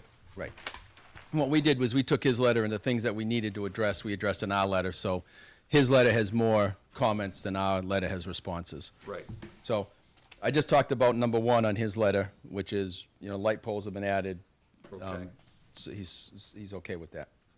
The bullet point 4, which was from his original comments, an LSP. As far as I know, there's never been an LSP required in town. There's nothing going to be unique about this. We made a commitment with the Concom last night that he's not going to be bringing in any crushed rubble or anything. It's all going to be basically natural fill that comes into the site. So we don't see any reason to do this. As far as I know, the site next door didn't do it. Like I said, I don't know of anybody in town that's been required to bring in an LSP. Didn't have the best experience with the site next door. Understood. And I think that's why we're actually bringing it up. I'd bring it up even if Joe hadn't. Of 17,000 cubic yards is a lot of stuff. And, how that's brought in, it's an important project for us. And but it's a clear cut. That's why I'm very happy to see that in the first stages, you're only gonna be doing, it looks like a third of the site. And so you'll clear cut that, you'll bring in, and how much do you think, 6,000? 5,000 or 6,000 yards, 5,000 or yes. 6,000. Yes. So that's a big difference. But I certainly would like to have somebody verify that the soil is, did you guys not have a concern with that? Normal practice is when there's serious amount of fill, you go and look at it in the bank. Look at it. Now, this is bank run, which says that it's highly improbable that it is contaminated. Not impossible, could be digging into an old landfill or, not likely, because it's gonna be granular material, we're advised. If any of the things we were advised turn out to be, if we suspect that it isn't happening, we certainly have the right to demand that it be tested. Absolutely. And it's not in We're Bill's not gonna best do interest to that bring unless in. we have Right. reason to believe that. Right. So we could put that in as a condition, we do it, and Pardon me? we do it as a condition that we do an I'd inspection. say so, yeah. Halfway I through don't and see see why what it not. looks like. Yeah, Is that that's, all right with that's, you, Bill? yeah, Yeah. that's very reasonable. Thank you. Okay. We've run into cases through the years where, you've approved one pit, and then you follow the trucks back to see where they go, and they go Different. somewhere entirely different. Right. And you're getting beach sand instead of, And you could have a site where you had somebody bringing in 100 yards and they could bring in 100 yards of contaminated material. yeah. You just never, if it's natural material, the chances of it being contaminated are a lot less likely. So, on to number 5, construction. This is the single-phase project issue. Yeah, and we've addressed that. I think you have. And we've addressed it in the plans and Yeah. and whatnot. And just so you know, and one of the things I think that, in Joe's, obviously he was very helpful to even go through this, but I think he missed it on one of the sheets. There is a thing that says we clear and grub to this line, which basically means that's where your end of your clearing is. And that's what Joe was talking about, where are we gonna clear to? We're gonna clear to this line here, build to here, and like I said, use this as a interim staging area. And that's very clear, and obviously that's, part of your Fine. decision. I mean, no debate on that. Number 6, the recharge requirements. We added a recharge area on one of the plans. We couldn't meet completely the DEP, well, I shouldn't say that. DEP requirements say you have to recharge to the extent practicable. And extent practicable is one of those things that, what I think is practicable and you think is practicable are two different things. Initially, we had no recharge. DEP reviewed the project. DEP didn't have a problem with that because they looked at the soils and they know the soils are, by and large, poor. The town has a regulation requiring recharge, and it says basically you should adhere to the DEP regulations. However, Joe wanted us to try to find some recharge, and we did have an area that there was a decent soil, so we're going to recharge in that area. Okay. We're going to get about What size is that? I mean, is that area you just pointed to? No, that's a wetland. I'll have to pull out the plans to show you the recharge. It's a bunch of underground right. infiltrators It's on under the pavement. It's on the plans. Have you seen this yet? Yes, Yes. yes, yeah. Yes. Okay, It's I over. can look at it off. And it's Copies of pretty the good plan. size. It's probably 75 or 80 infiltrator chambers Oh, really? underneath the pavement. Yeah, it's going to do about 3/4 of what DEP would normally require if this was a site with good soil, You so. saw this last night, John? I have not had a chance to look it over. I got it last night, but I'm happy with the 70%. Yeah, it sounds good. It's a really lousy site, so Yeah. Right. Yeah. nothing, no infiltration, I don't think is extent practicable. I don't buy that. But 70%, yeah, Right. that's okay. Yeah, yeah, I don't disagree with that. So I believe that issue was addressed, and Joe was happy with that. He even I'm good believes with that that's Okay. about as good as we could do. Okay. His next comment was a 12-inch culvert, and what has happened is that we originally showed a 12-inch culvert in this area. This is coming in off of Sled Road. Right. We've actually moved it closer to Sled Road because that's where there's a low point on the road. It's a very shallow dip. What happens is, when it really rains out, when there's a lot of runoff, water just fills up this wetland and then it flows over here and gradually gets there. So we put a 12-inch culvert there so Bill could have access to that. I believe that we're all set with that. I don't think, the Conservation Commission obviously was happy with that last night. They were satisfied, so I don't think we have any issues with that. Yeah, Well, Joe's still not happy with it. I can't get terribly excited about that one. It's, Yeah, John, I can't either. Pardon? I can't either. Yeah, I mean, I all you gotta understand do is it. look at Sled Road and Yeah. you stop being excited about any improvements to it. Right. We have, I don't know if you have in your package, but in our package we submitted yesterday, and I think we gave them to Doug, there's photos of Sled Road there, yeah. of the driveway access, and, last night. I mean, it's a quagmire, it's flat, the difference between the high and the low point is probably 6 inches, it's I've got a long virtually flat. history of getting stuck there when I was a teenager. And also, there's really no public access to this, this is gonna be for Bill's use, it's not for the general public, so, Unless other members of the board have a problem with it, I'm kind of okay with it. and that was the last That was the last of the of Joe's comments. items. Yes, yep.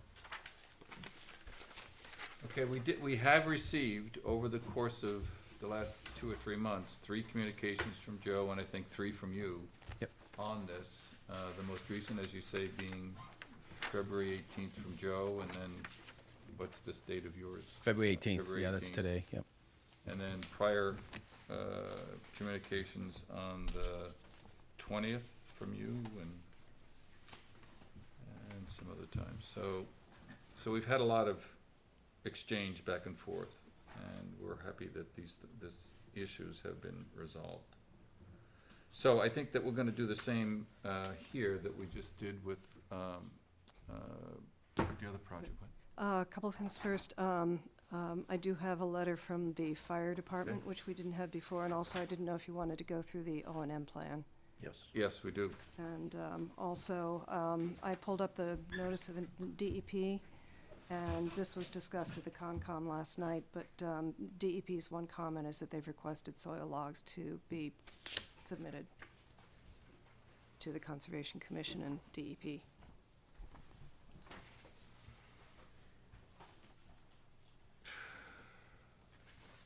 And you have communication from town? Right, from the fire chief.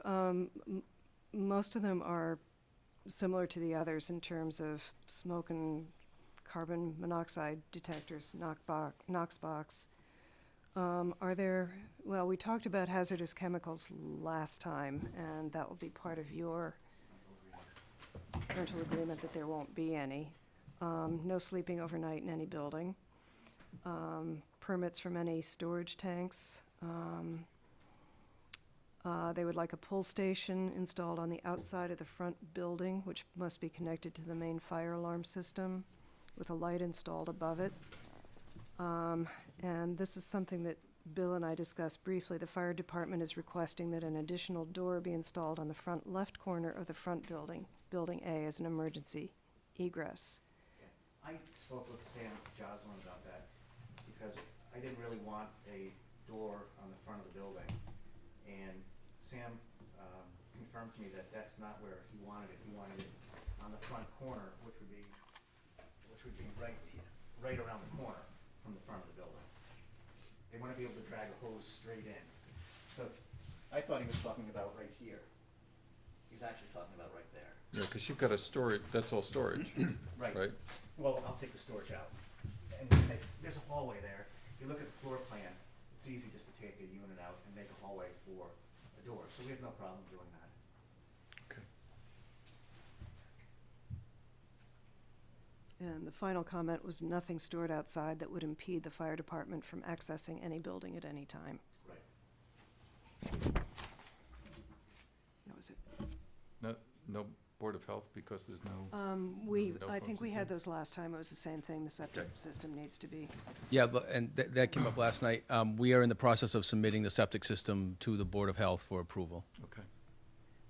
Okay, Let me ask you this, on the doorway around the side of number 1 building, the only lighting on that building, at least on the front, is about midway on the front?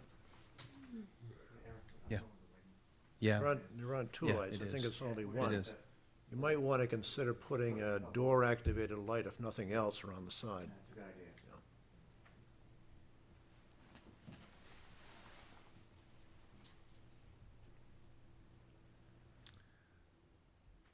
any other questions before we go into the details of the criteria that we have to meet? Nope.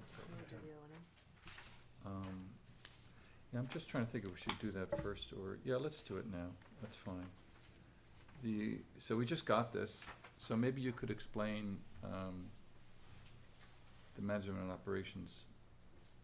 Can you give us some highlights of this, or? Yeah, my consultant's away on vacation, so he's not here. He just provided this to me. I've been asking him for a little bit, and he got it along for me. And what he's outlined here is, first, the marketing and advertising, how we're gonna market and advertise the facility. The hours of operation, he's outlined the access hours and the office hours. What he hasn't mentioned on here is, this is generally only run by one person, because there's not that much traffic in and out. For security, the way it's gonna work is that someone from maybe my generation is gonna show up on site and sit down and wanna be shown a unit. My kids would go on the internet and they would bring up the buildings and they'd pick a unit on the internet, just as you would pick an airplane seat when you go fly somewhere. And then you would come to the facility and there'll be an ATM machine there, and you put your driver's license down and you put your fingerprint down and you complete the application, and a lock drops down with a code, and then you just go right in the gate. You don't even need to come in and see me. There's gonna be security cameras everywhere, and motion detector lights in the building so that they pop on as you walk down.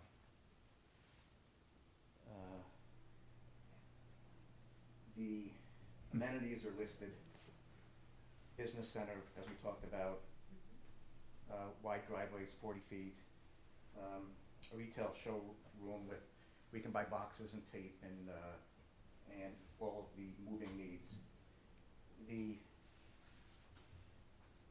talked about the management operations and the maintenance. It's going to be run like a first-class facility.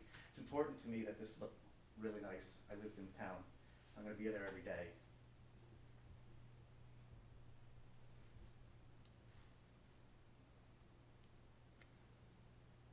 So in terms of, I guess there isn't much maintenance.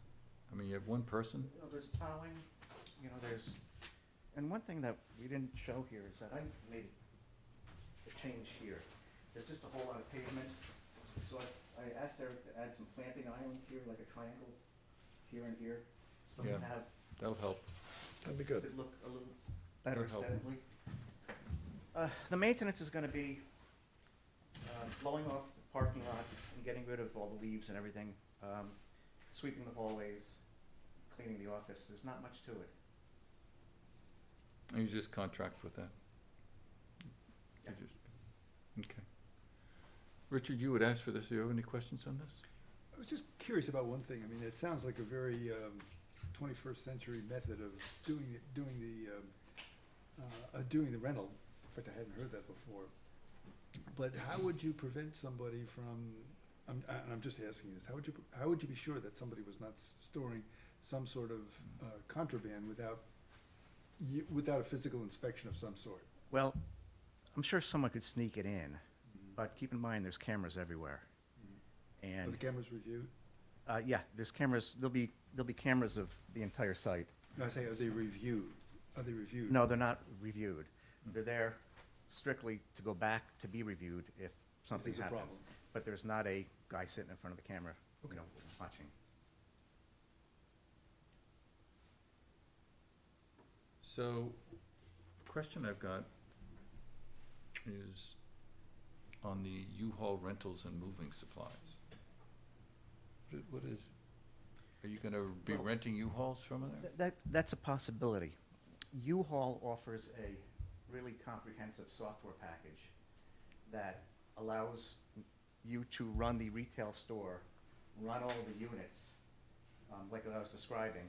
So you have, if I went on my computer and I bought up a building and a unit within that building, the person's driver's license would pop up, and it would tell me how long they've been renting and what they're paying. And so they have this great software package. They also have the ability to let you rent U-Hauls. And owning a storage facility and renting U-Hauls go a little bit hand in hand. If someone's gonna be moving their house, they might want to come and pick up a U-Haul. So, would you be envisioning storing Trucks? 20 trucks? No. The way, my consultant Jim Denaro is doing this in South Boston. He usually has 2 or 3 box trucks on site at a time. And the reservation's made through a central agency, and then the central agency sends you the vehicle, and then the customer comes and picks up the vehicle. But they also have the ability to return the vehicle, you know, here, Salisbury, Right. any location. And the vehicles could be, you know, back in here. So I think we'd like to get a sense for the total number of vehicles that you think might be possible there and their size. Because I know that might, is that, Martha, is having a U-Haul rental activity an allowed use? It probably is. I would think, and it would be essentially an accessory use It's to an the accessory use to primary the use here. primary use. Anything you could give us that would help? I understand it's a business opportunity that's not there perhaps right now, Correct. and you want to be able to take advantage of it. I'll have my consultant address that. He's gonna be back on Monday. He's just skiing. Might want to also add whether or not there's going to be actual maintenance of the All the trucks. maintenance is done on site to the trucks. So there'd be no maintenance No on site. maintenance at all on site. Thanks.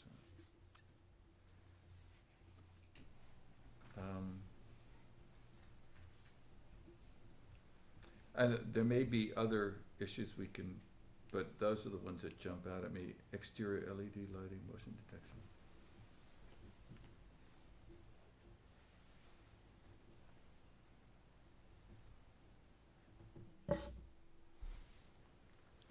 Okay.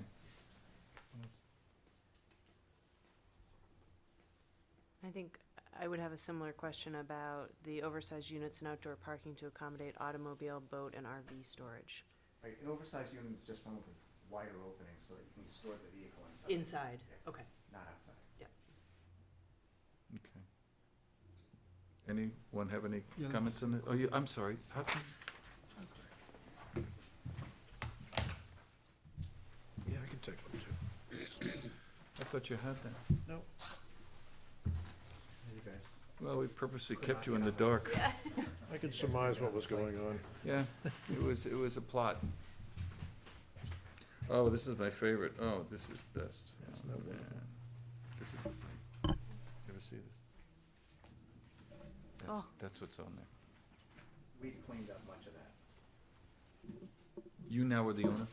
Been the owner for, Yeah, I've walked this area. no, last year. Yuck. It says that your access hours are from 6 AM to 10 PM. That's the gate access. Okay, I was just gonna ask you that. Who, that would be unlocked by the Right. person on site. So the, no, It's not gonna be the same person, though. no, what happens is, let's say you rented a unit from me. Yep. Your security code might be 1, 2, 3, 4.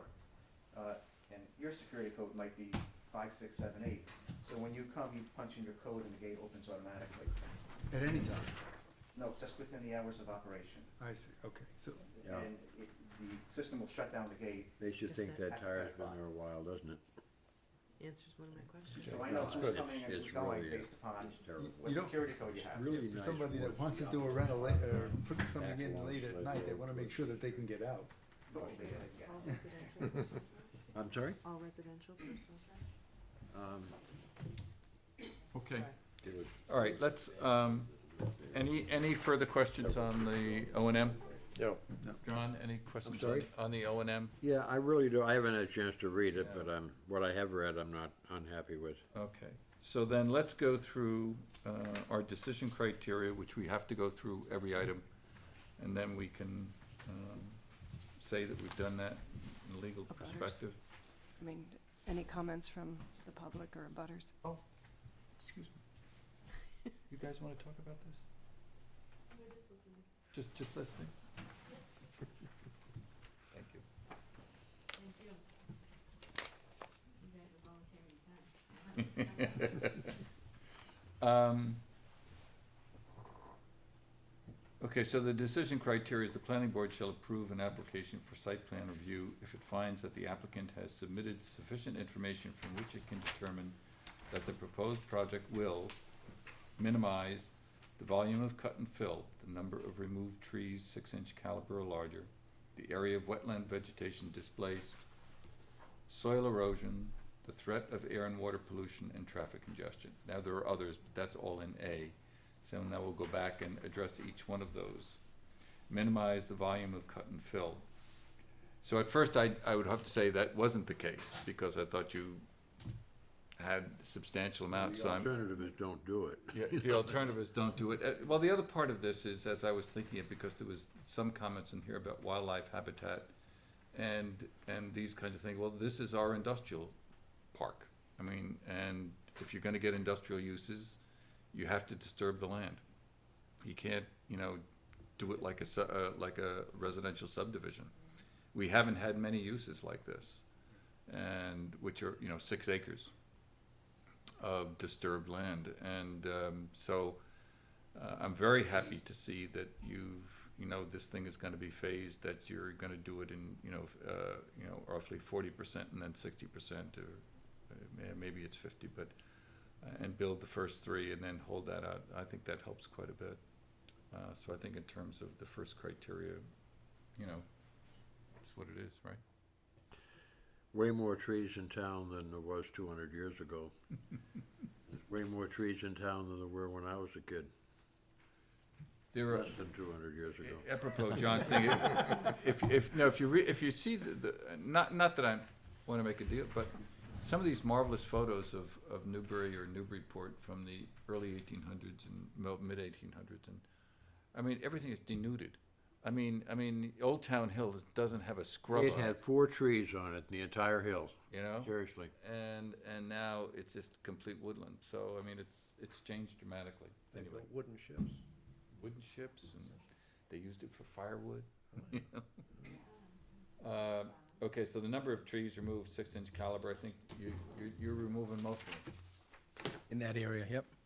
We're not removing any in the wetlands, though. Well, the area of wetland vegetation displaced, my reading of everything now is with your constructed wetlands and others that you're not displacing any wetland. That's correct. And I think that's one of the important things. You're not filling any. We're not filling any wetlands, no. No, no, No, you're increasing the amount of Yes. wetlands. Yep. Now, soil erosion, I mean, I think it's a question of what happens once you come in and put your new, and how that's treated. Yep, and it's designed to meet all, your regulations, all DEP's regulations, all Right. generally accepted engineering practices. And the threat of air and water pollution, not minimal. I mean, what'd you say, 5 cars a day? Yeah. And traffic congestion, same. Right. So it's minimized. Okay, B, avoid removal of existing stone walls, or where removal is required, minimize length of removal. We are doing that. What What- exact, I know we had this discussion last time you were in, taking a little bit out in the front, there really is just remains of a stone wall there, not a very good wall for Yeah. for the entrance. And that's about it. There's some stone walls in the back that that were used for pens and everything, for the farming, but there's not a whole lot of stone walls running through the site. We're not impacting a lot of stone walls. Last time we met, you had said you wanted to, in certain areas, use stone instead of Yes. constructed concrete. Yes. Were you successful in looking at that? We, yeah, and basically the way we left it, was that, Mass DOT has a standard for a stone wall, but it's for, you know, like a stone wall you see on the side of the road, but it's a balanced stone wall. So, in conversations, the way we've left it is that, obviously we can't increase the impact areas at all, but, it's gonna be up to, Sam Jocelyn as they proceed, as they start that, to look at those walls and make sure that he's okay with them as they build them. Oh, okay. That'd be nice, that'd be nice. Yep. Okay, provide adequate stormwater management. I think we're to the point where we think that that's okay, right, John? I'm okay, yep. Okay. Maximize safety for pedestrians and vehicles, both on the site and entering. Nobody's gonna walk to the site. Nobody's gonna walk to the site, and people on Don't the think. site, it looks like Yeah, we have, enough space for everybody. yeah, we actually have, these buildings, even though it may not look on it here, are, most storage facilities, they have 20 to 24 feet between the buildings. We have 35 to 40 here, which, So a car, so I guess just a car drives up Yep. or a U-Haul, and they just, do they drive into the No. thing? No, they just leave it and they put everything, they just Yeah, use it to. they'll just actively load and unload in front of Okay. it. And the reason we went bigger, obviously, is my consultant said some of the smaller 24 feet, cars are backing into the building, they're cutting the corners, so we have the land, we just make it a little wider. Okay, E, provide adequate access to each structure for fire and emergency service equipment. So we have the fire department letter. Minimize obstruction of scenic views from publicly accessible locations.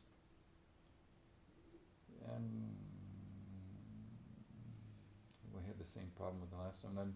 You're not, you're pretty much at eye level though, aren't you? You're not high like No. the other Now, project. the road's at 111, yes, 110, 111, I think we're gonna be finished at 111, 112, yeah. Well, in terms of architecture, I think your structure's pretty good. Yeah. You know, that's out front, and the other ones are pretty far in the back. So, and you said you're not gonna use flat roofs, you're gonna use pitch roofs? I believe so. I need to have. After this year, you Yeah. better. And there'll be a gate going across the front, so you really, what you're gonna be able to see into the back is not gonna be a whole lot. What kind of gate is that? The entrance gate will go across here. Just The sliding chain link gate, Sliding black. black chain link gate. I think we talked about that, whether or not you're gonna look at doing, you know, the black lacquered Yes. versus the, all right, can you do that at least, Yes. especially in the front and? Definitely. Yes, we committed to that, absolutely. It's gonna be the black vinyl. I don't wanna That put up a nice looking building and have it. Look like a prison place, you know? Yeah. Yeah, good, that'll help.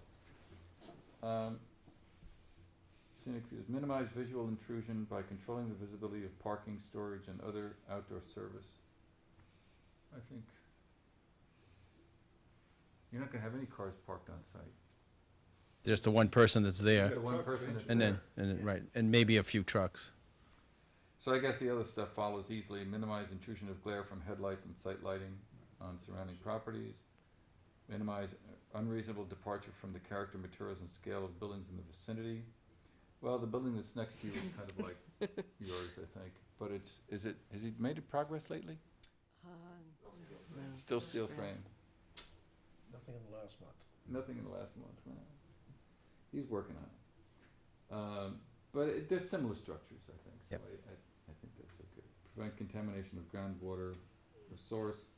Enhance the appearance of the property to the greatest degree possible by means of landscaping and other amenities. I think I mentioned last time I saw this, I thought that your landscape plan in the front entrance was pretty good. I thought that was fine. And you have a lot of landscaping in your constructed wetlands area. Yes. Of course, no one sees that, but Enhance the appearance of all right, L is minimize impacts of the use on adjacent properties through regulation of hours of operations. We know those now, so okay. And then M is ensure compliance with the provisions of our bylaw. So we can, anybody want to comment on any of those things that they have concerns about, or if not, we can say that the project meets those criteria. I'm sure it does. Have you made a final decision of whether or not you're gonna have a pitched roof or a flat roof? Oh, it's gonna be a pitched roof. It'll be a But pitched it's just, I'm a little concerned about the front building right here, because there's gonna be a, like a parapet that goes a little higher, so I need to talk to the architect on how he's gonna treat this one. These are gonna be pitched roofs. Pitched roofs, eventually, yeah. Okay. How are you handling traffic control in the site? I mean, speed and warning signs coming up from There'll be between the buildings? signs, there'll be, you know, everything will be painted. And I was thinking of perhaps making this a one-way in and this the way out. Wow. Think about some speed bumps too. That was my next question. Well, I had like 11 or 12 issues that I wrote down before, and they've all been answered, so. What do we do now, Martha? Well, I think we'll need to do the same. Straw for vote. But also, if there are any conditions that the board would like to discuss, we had one about inspection of any fill that's brought in, whether the board wants to have our engineers. I think you can put that in the decision, that they'll be okay with it, so we just, do you want to vote on that now? We could do that. Well, we don't need to vote on it, but just I'd like to instruct have me that to as a put it con, into- I think we should do that, or any other conditions that we'd like Well, to. Joe fix mentioned to it? periodic inspections generally, didn't Right, he did, especially of the constructed wetland. he? Right. But the Concom inspection, that hasn't been done yet. And the board could do something similar about having the site walk, and then if there are any modifications that need to be made, Okay, and also condition it on any, basically, we have the language in site plan review, but if the Concom wants any changes that Okay. might need to be changed. That would be, you wouldn't have a problem with that, would you? If we're in the same parallel. We're in the same boat, you know, if Yeah. you do a site walk in 2 months and there's something that's significantly different than what we have, we have to address it. Sure. Yep. And I'll throw out one thing you probably want to have is you want to have a copy of the septic approval plan when it's finally approved Oh, sure. for your records. Well, right. we would assume that you're not gonna, you're too smart to go ahead with this if you don't have one. No, absolutely. Well, yeah, we wouldn't get a building permit in the first place. It'd be a little tough, yeah. Okay, then I guess we'll ask for the sentiment of the board, and then after we get the sentiment of the board, we will then, well, we'll go from there. Why don't you? I would like to go ahead and have a straw vote. Would the, have a, I don't know how exactly you'd phrase it, but a tentative approval on the plan. Yeah, I think that's fine. George? I'm satisfied with it. I'll vote in favor of the straw vote. Right now. I'm good. I also would vote in favor. I That's would fine. vote in favor. So that's the straw vote. We were trying to figure out what that meant, but it Do we means wanna you've gotten discuss, the favor of the I'm board. sorry. No. Do we wanna discuss the issue of on-site inspection for the town, cause that affects these guys, cause they get to pay for it? To the well- extent, were you part of that discussion, or, I just heard about it today myself. No. Last night. Yeah, I mean, we just touched on it briefly. Yeah, I guess the question would be, are there milestones at which point it should be done, or would it just be? well, as you know, I am violently opposed to milestones. I know you are. To the point of throwing rocks, that's stupid. But, I think that constructive wetlands does make a certain amount of sense. I mean, that's the kind of a thing you don't wanna do more than once. Maybe a plantless approval, that is really more in Doug's, bailiwick than ours. And all the plants are on the plan. Yeah. So the That's right, they Concom's are. approved them, so they They've know, already- we know what we're gonna put in and they know what should be there. Yeah, Well, I think our issue really is the fill, and making sure that the fill is the right kind of fill. That's the thing I'd be most concerned And the other stuff about. is, constructed wetlands is really the Concom's issue. Other than where this interfaces with the rest of the world, it's strictly, I see it as strictly their business. Yeah. You know, it's not, if this were a subdivision, that would be another matter entirely, but it's not a subdivision. No, I agree with you, John. And I'm assuming that town officials would have free access while you're, just to swing by and have a look at what's going on. Oh, absolutely. During that, We do that, and that might be do it part anyway. of the approval Yeah, too. yeah, you have every right to, and the Concom has every right to, so. John, do you want to include anything about that light at the end of the building at all? Is that necessary? Which? The light that was going to be put on the end of this. The door. Yeah. That came from Sam, so that would be a condition. Is that that's not on the plan now? That's not on the plan now. Okay, Door is a condition, the light came up tonight. yeah, Right. door and the light. And I'm missing that entire conversation. What did they say? A light by the door. a light by the door, the second Oh, means of okay, egress. nothing to do with me. And the other thing, I can't remember whether the board agreed to this last time or not, but the same discussion about thickness of pavement, going from 4 to 3. I thought that the board. We went, Yes. last time, we went from 4 to Yes, 3. and we changed the plans accordingly. Yep. Yeah, It's Yep. done deal. Yep. yeah. And then, okay, so we've taken a straw vote, and now we need to then take a vote on, what? I move to authorize Martha to author an opinion approving the project, subject to the conditions we've just discussed. Can I have a second? Second. All those, I need discussion on that. No. All those in favor? Aye. Aye. Aye. So moved.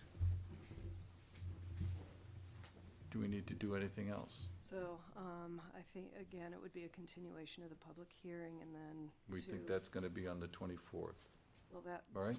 that's No? for the, No, that's for the. Oh, no, select- no. for the other We could do project, it then on the next meeting. Which would be March 4th. How Does does that give that- you enough time? March 4th works for me. March 4th. Basically, to vote on the decision, we'll have a chance to look at the decision. Yeah, that will work. Work for everybody? Yeah, our next meeting. Well, the only reason I'm hesitating is, do you think that the Concom inspection will be done by then, in view of the No. load of the? No, it won't be. It's not necessary to have the Concom. No, the Concom has said that they're gonna go out when the snow Yeah. is so- gone, basically, look in the spring, Okay. and do a site walk. All right, so I think it's just Concom's out and done- out dangerous to go out until that Yes. snow is almost all gone. Oh, I yeah. agree. Yeah. I mean, that's begging for a broken ankle. Yep. Or worse. Yeah. So I think we need a motion to continue to the 4th at a time certain and a Oh. second. So move. Second. All those in favor? And Aye. time. You need, yeah, you need, 7:15. excellent, Week great. 7:15. Thank you very much. Thank you. Thank you. Look forward to it.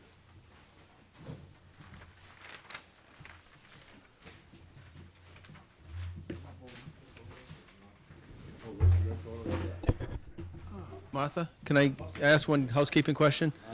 Based on Joe's comments today, we changed one sheet in the plans, some of the details on the infiltrators.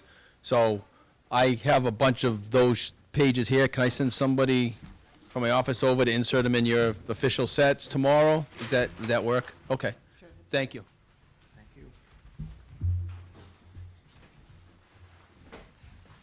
One thing, just on the solar, that we talked about last meeting, that didn't come up tonight, but the first woman that spoke reminded me.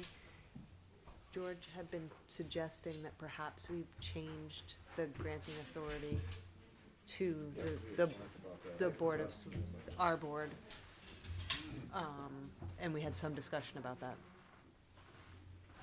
I think that's,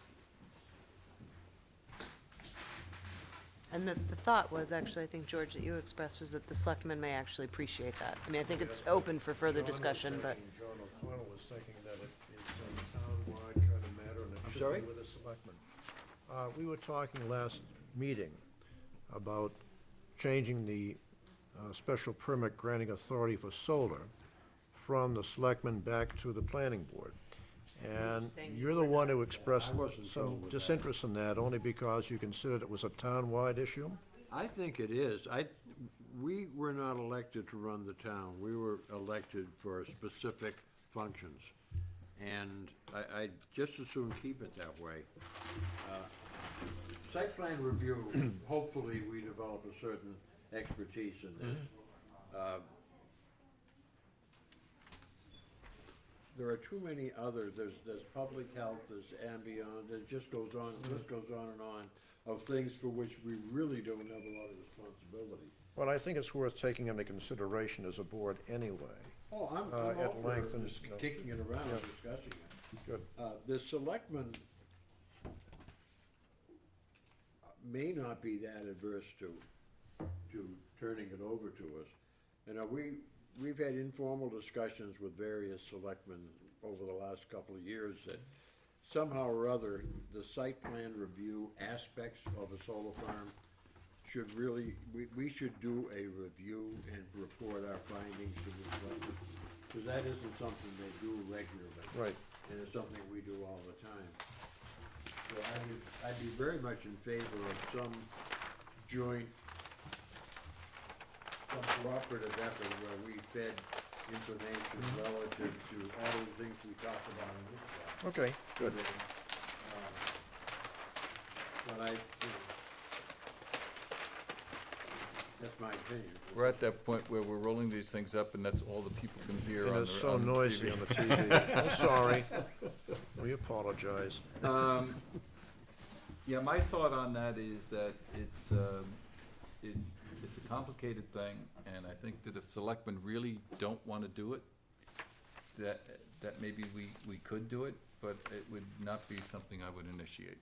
Yeah, if we had to do it, we'd do it, you Right. know, but I think we could help them, and I think it may be a good idea to Well, I give them think, as much help as we could. and I think right now, Martha does help them quite a bit, Oh, she does, yeah. you know? But I and- mean, in terms of formally addressing the site plan review functions Right. of a solar farm. Okay, so we have a couple of issues left. John, how do you feel about looking into the possibility of a overlay district? Well, I think what's gonna happen is that we're gonna see what happens with Borrego out on Main Street. And the selectmen will hear that, controversy, and, we'll digest that. We'll have a discussion with the selectmen, and, we'll look at all these options. Oh, I think that's certainly one of them. That's a good option. I think there's a lot of merit to at least exploring it. Yeah, Martha, when I expressed this thought to Martha the other day, she reminded me that there's proximity to a high voltage power line is something important, and we don't have that all over town. In fact, some of the best sites don't have that. I mean, right behind me, there's acres and acres of potentially good solar area, but there's no 13.2 anywhere nearby. no. No. Now, obviously, that is not, Matthew is farming that right now, and he's not, I'm sure, remotely interested in turning that into a solar farm. But things do change. Well, you know, one of the things that we might, I don't wanna get too far into this subject, but, you know, listening to Althea and Jean, Alicia and Jean. Alicia and Jean. Thank you. I mean, we should probably take a look at, well, where do we think it makes sense to have solar farms? Yeah, that's the idea. I agree. Instead of saying, well, you can put them anywhere. So I think that's a worthwhile endeavor. If you have your screaming and weeping and gnashing of teeth when there is no particular job there and there's no timeline running, that seems to me quite preferable to having a particular thing there and have somebody that's all over you trying to get your approval. Yeah. But I think we really, if that went forward, somebody needs to pick the brain of some solar experts on what constitutes a decent site. Okay. Why don't I look into that? I'll be glad, Pardon? I'll be glad to look into that. Yeah. And I've been That'd be great. surprised at the amount of demand for the solar farms in Massachusetts versus places like Nevada and Arizona, where you know, they really are enormous facilities. But one of the reasons why they like them here is that they're close to clients, you know, and there's so much law. You have them in the desert, and by the time you get it to California, it's lost half its power. That's right. So here, you know, there's a lot more efficiency, and plus, we don't know what's gonna happen with the governor, whether or not the governor is gonna continue the SREX process, and whether or not all those tax incentives are gonna be there. He may not do that. But right now, Massachusetts is the second largest employer of solar installers in the United States after California. So, Carl and I, when we drive out to visit her sister, I didn't know what it was at the time, but in New Salem, there's a huge solar farm that was built on a farm, actually. And I did some research on it, and it turns out that the farmer was not making money on his agricultural efforts, and he was approached by the sure. solar people, and they gave him a 20-year lease. And he leased it out to them for 20 years. At the end of the 20 years, if he doesn't like it, he can cancel the lease, and the company has to then revert the land back to the original condition. Right. Well, that was one of our major issues when we created the bylaw that we had, was that what happens after 20 years when solar is no longer competitive and someone wants to get rid of it, and it's no longer even economically advantageous for them to pay for it. So you need to have some kind of money put into a fund. An escrow, yeah. An escrow to make sure that the town can go in and take. The same thing is true with wind farms. I mean, it's the same kind of, there's an enormous investment. But anyway. Moving on. Harmony Natural, am I right? So we're done with the old and ongoing business? Well, could So we the come back to the definitions. definitions? Yeah. No, George says no. Does anybody need a copy? I don't have mine with me. I had it. Here's my dilemma in this. I got this really I hadn't seen it before, and I really need time to read it, Martha. I really don't, unless you want to point out easy things for us that we could agree to. If I might, just kind of go through them. The first one, revising the definition of alteration, it's just adding the word minor, and then repairs. Requires a building permit and mechanical, plumbing, gas, or electrical. Okay. You're right. Now, where did that come from? That came from Sam. Okay, so we can do that. Yeah, actually, all of these have come from Sam. Gross floor area too. I got that. Okay. Building height, I would agree. I think we should leave that for another time. Okay. I think it will be difficult and controversial. He requested that we add the definition of hung basement and tie it into the gross floor area definition. So 250 square feet or less is, 20 by 10. 20 by, 25 by 10 or. 25 by 10 or 15 by 15 or something like that. So it's about half the size of the room. And this is basically what. So it's half the size of an underside of a building? Probably less. I mean, it's basically what they've been doing in practice. So why not 500? Why not the size of the first floor? I'm not sure how they came up with the Yeah, 250. do you know what I mean? Why not have the whole thing just looks junky, I guess? I think we talked about that, and I Did don't you? remember. What was the question, John? I'm not sure. On this underside of where, out on the island. Yeah. When they have these, The hung. the hunk. Sam has 250 square feet. I Yeah. just said, well, why isn't it 500? I have a feeling DEP's It's a state got regulation. something to say about that. And I could go back to the Okay, Plum Island Overlay District. okay. I don't know that, I'm just theorizing. Okay, okay. But I thought the definition was okay. 250 isn't bad, given that the purpose is not more living space.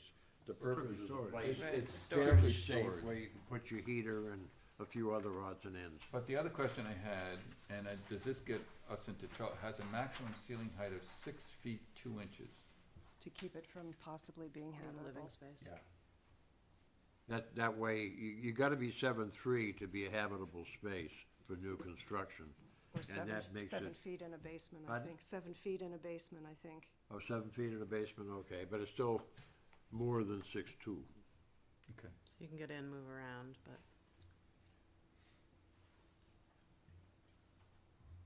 Well, what do we all think of those items A, B, C, and D? Actually, a couple more. Nope, I'm just, Oh, what, you wanna okay. add to that Oh, one? sorry, no, I wanted to put this one to bed. okay. Any comments on hung basement? We okay with it? Yes. I am. Okay. So, we're all right. All right, the next one is one that none of you has seen before, except for probably John, and this came up a couple years ago, of clarifying, excuse me, story above grade, and clarifying that it's above existing grade, as opposed to bringing in fill. And this comes from Sam? And it came from discussions before that were tied into building height, but it was both Sam and the planning board agreed to it and it never went forward. So he and I talked about it this morning. So this one's new, and if you want to hold on that, that's fine. Explain it to me. Right now, the way the definition reads, there's, people are coming in quite often asking whether the grade plane that's referred to is as it is right now, or whether it would allow fill being brought in, so you're actually got you. raising up the site, Okay. which would raise the whole thing up. I'd like Well, to. that would imply that you, oh, okay, I'm thinking, you need walls to be able to grade the site up, but you don't really. You can grade the site up even with piles, to the extent that you can't park under there, I suppose. So that would, I think we should maybe add a little bit more to existing. Just make it real clear that existing means before the site is developed. Right, so it could be undisturbed. Yeah, undisturbed, original ground elevation. I mean, you see somebody argue putting fill in just without a building permit. You don't need to have a building permit to throw dirt around. And now it's existing grade, Right, you know. right. So, and again, we could hold, this one is new as of this morning, so we could hold off on that one if you'd feel more comfortable. I would, I still don't get it. Okay. So we'll hold on that one. The next one, Sam had suggested in our table of use regulations, changing yard to setback, because that's really what the intent is, and the word yard is confusing. That's a colloquialism, really. Right. It doesn't Right. belong in a legal document. Okay. And in Just by law, okay. bylaw. And then the one below, he had suggested that a footnote be added to setback, to read, setback shall not apply to buildings or structures that do not require building permit per 780 CMR. So, for example, if somebody wants to build a chicken coop or a playhouse or something like that, that would not need to be, that could be within the 10-foot setback. But if it's above a certain size, I think it's 200 square feet, and has an eave height of 8 feet or higher, and needs a building permit, then it would have to adhere to the setback regulation. That's what Sam wants. I got that, but that's Yeah. not what this says, is it? That's what what you just explained makes a lot of sense. Because I have a chicken coop across the street in my yard. So basically what Sam said is that a chicken coop doesn't require a building permit, so it could be within the 10-foot setback, but anything that does require a building permit should be, should Comply with respect the that, setback. comply with the setback. So that's the We've got a lot of condition, whether or things, not you need a lawn building furniture permit. storage, and boat racks. Right. A rack is a structure, but Or a it holds a trellis- or a canoe on one trellis. side and a kayak on the other, but Right. Or it a trellis probably or something belongs like right that. up against the property line. And he's also mindful that some people might have some concerns about this, Mm-hmm. because it means you could put a chicken coop right up against the property line.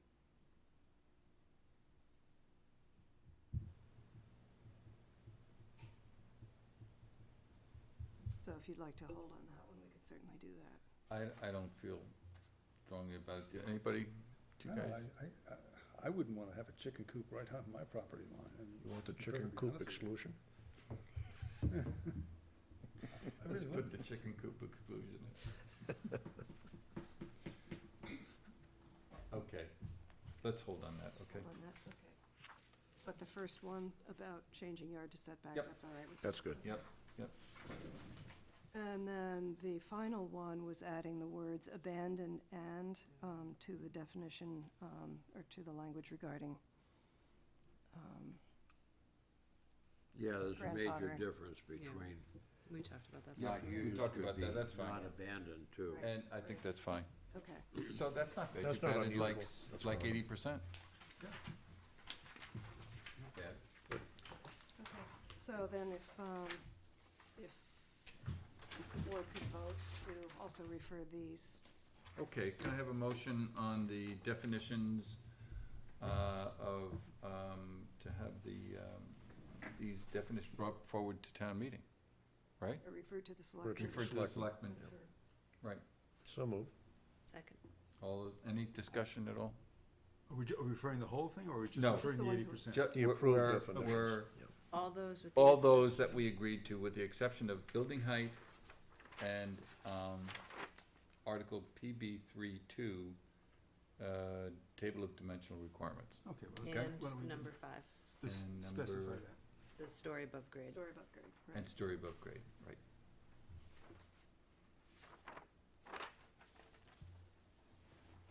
So we Okay. have a motion and a second, I think we need a vote. All those in favor? Aye. Aye. Okay.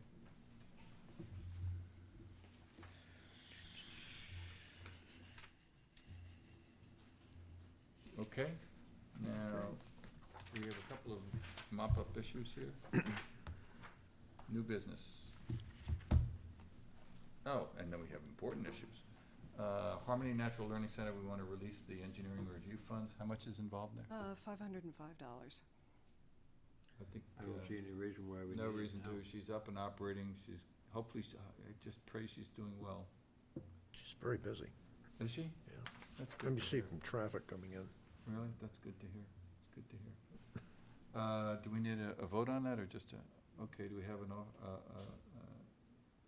move to A release the movement. funds of $505 to Harmony Natural Learning Center. I think there may be some accrued interest or other income, I'm And not sure. interest. so- Just- Is that the girl Including- that was here? Yes. The woman who's here, yeah. Okay. I can't recall if we have a certificate of I hope she's compliance doing well, too. I do too. Seems to be. Concom on Such that a one. nice person. Would it be wise to hold that until we have a CFC? Do you want to table this and I can check to make sure that it's been Yeah. done? Is that okay with everybody? I'm sorry, I didn't hear the question.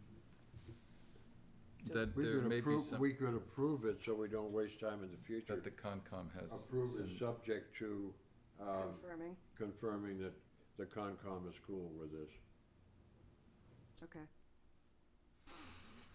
I'm not aware of any issues there at all. I just think probably good business to check. Okay. So if it has been, then I'll release. Yeah. okay? And then finally, we have openings for 2 positions, for vice chair and ZBA liaison, And clerk. and clerk, Depending. depending. You never know. So, I don't know if as chair, as I can make this can I make a recommendation?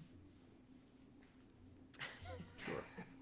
You're the chairman, why can't you? Do I whatever think you you can want. do whatever you want. All right, so I'm gonna recommend You're the boss. that George Morris be appointed as the vice chair and the liaison to the ZBA. You're really So not- moved.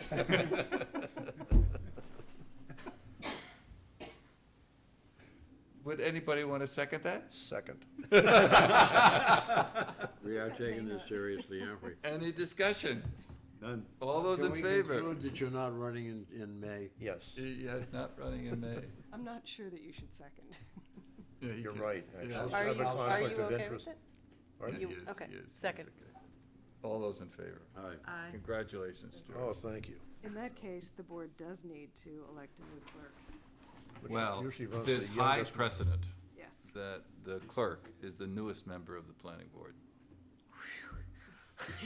We have two new members. Newest. I'll tell you, it's a very onerous job. You have to read the public. That's all you have to do. Actually, I'm actually comfortable doing it. All you Sounds have to like do what to is take read the notes public on. notices. I'm happy to do it. Oh, whatever. no, I was really, with- seriously. he's the New- newest member. No, I came on the board, I was the clerk. All right. All right. It's the clerk. So You just didn't get caught up in it fast enough. So move. Second. All those in favor? Aye. Aye. I can't object, can I? No. You can just abstain. So I Didn't even think ask for that we are discussion. done. Is there anything else from the good of the order that you'd like to bring up, Martha? that's it for tonight. It wasn't an easy meeting, but I think. I think it was a good one. We got a lot done. Get a lot done. So I would like to have a motion to adjourn. So move. All those in favor? Aye. Done. Well done, guys.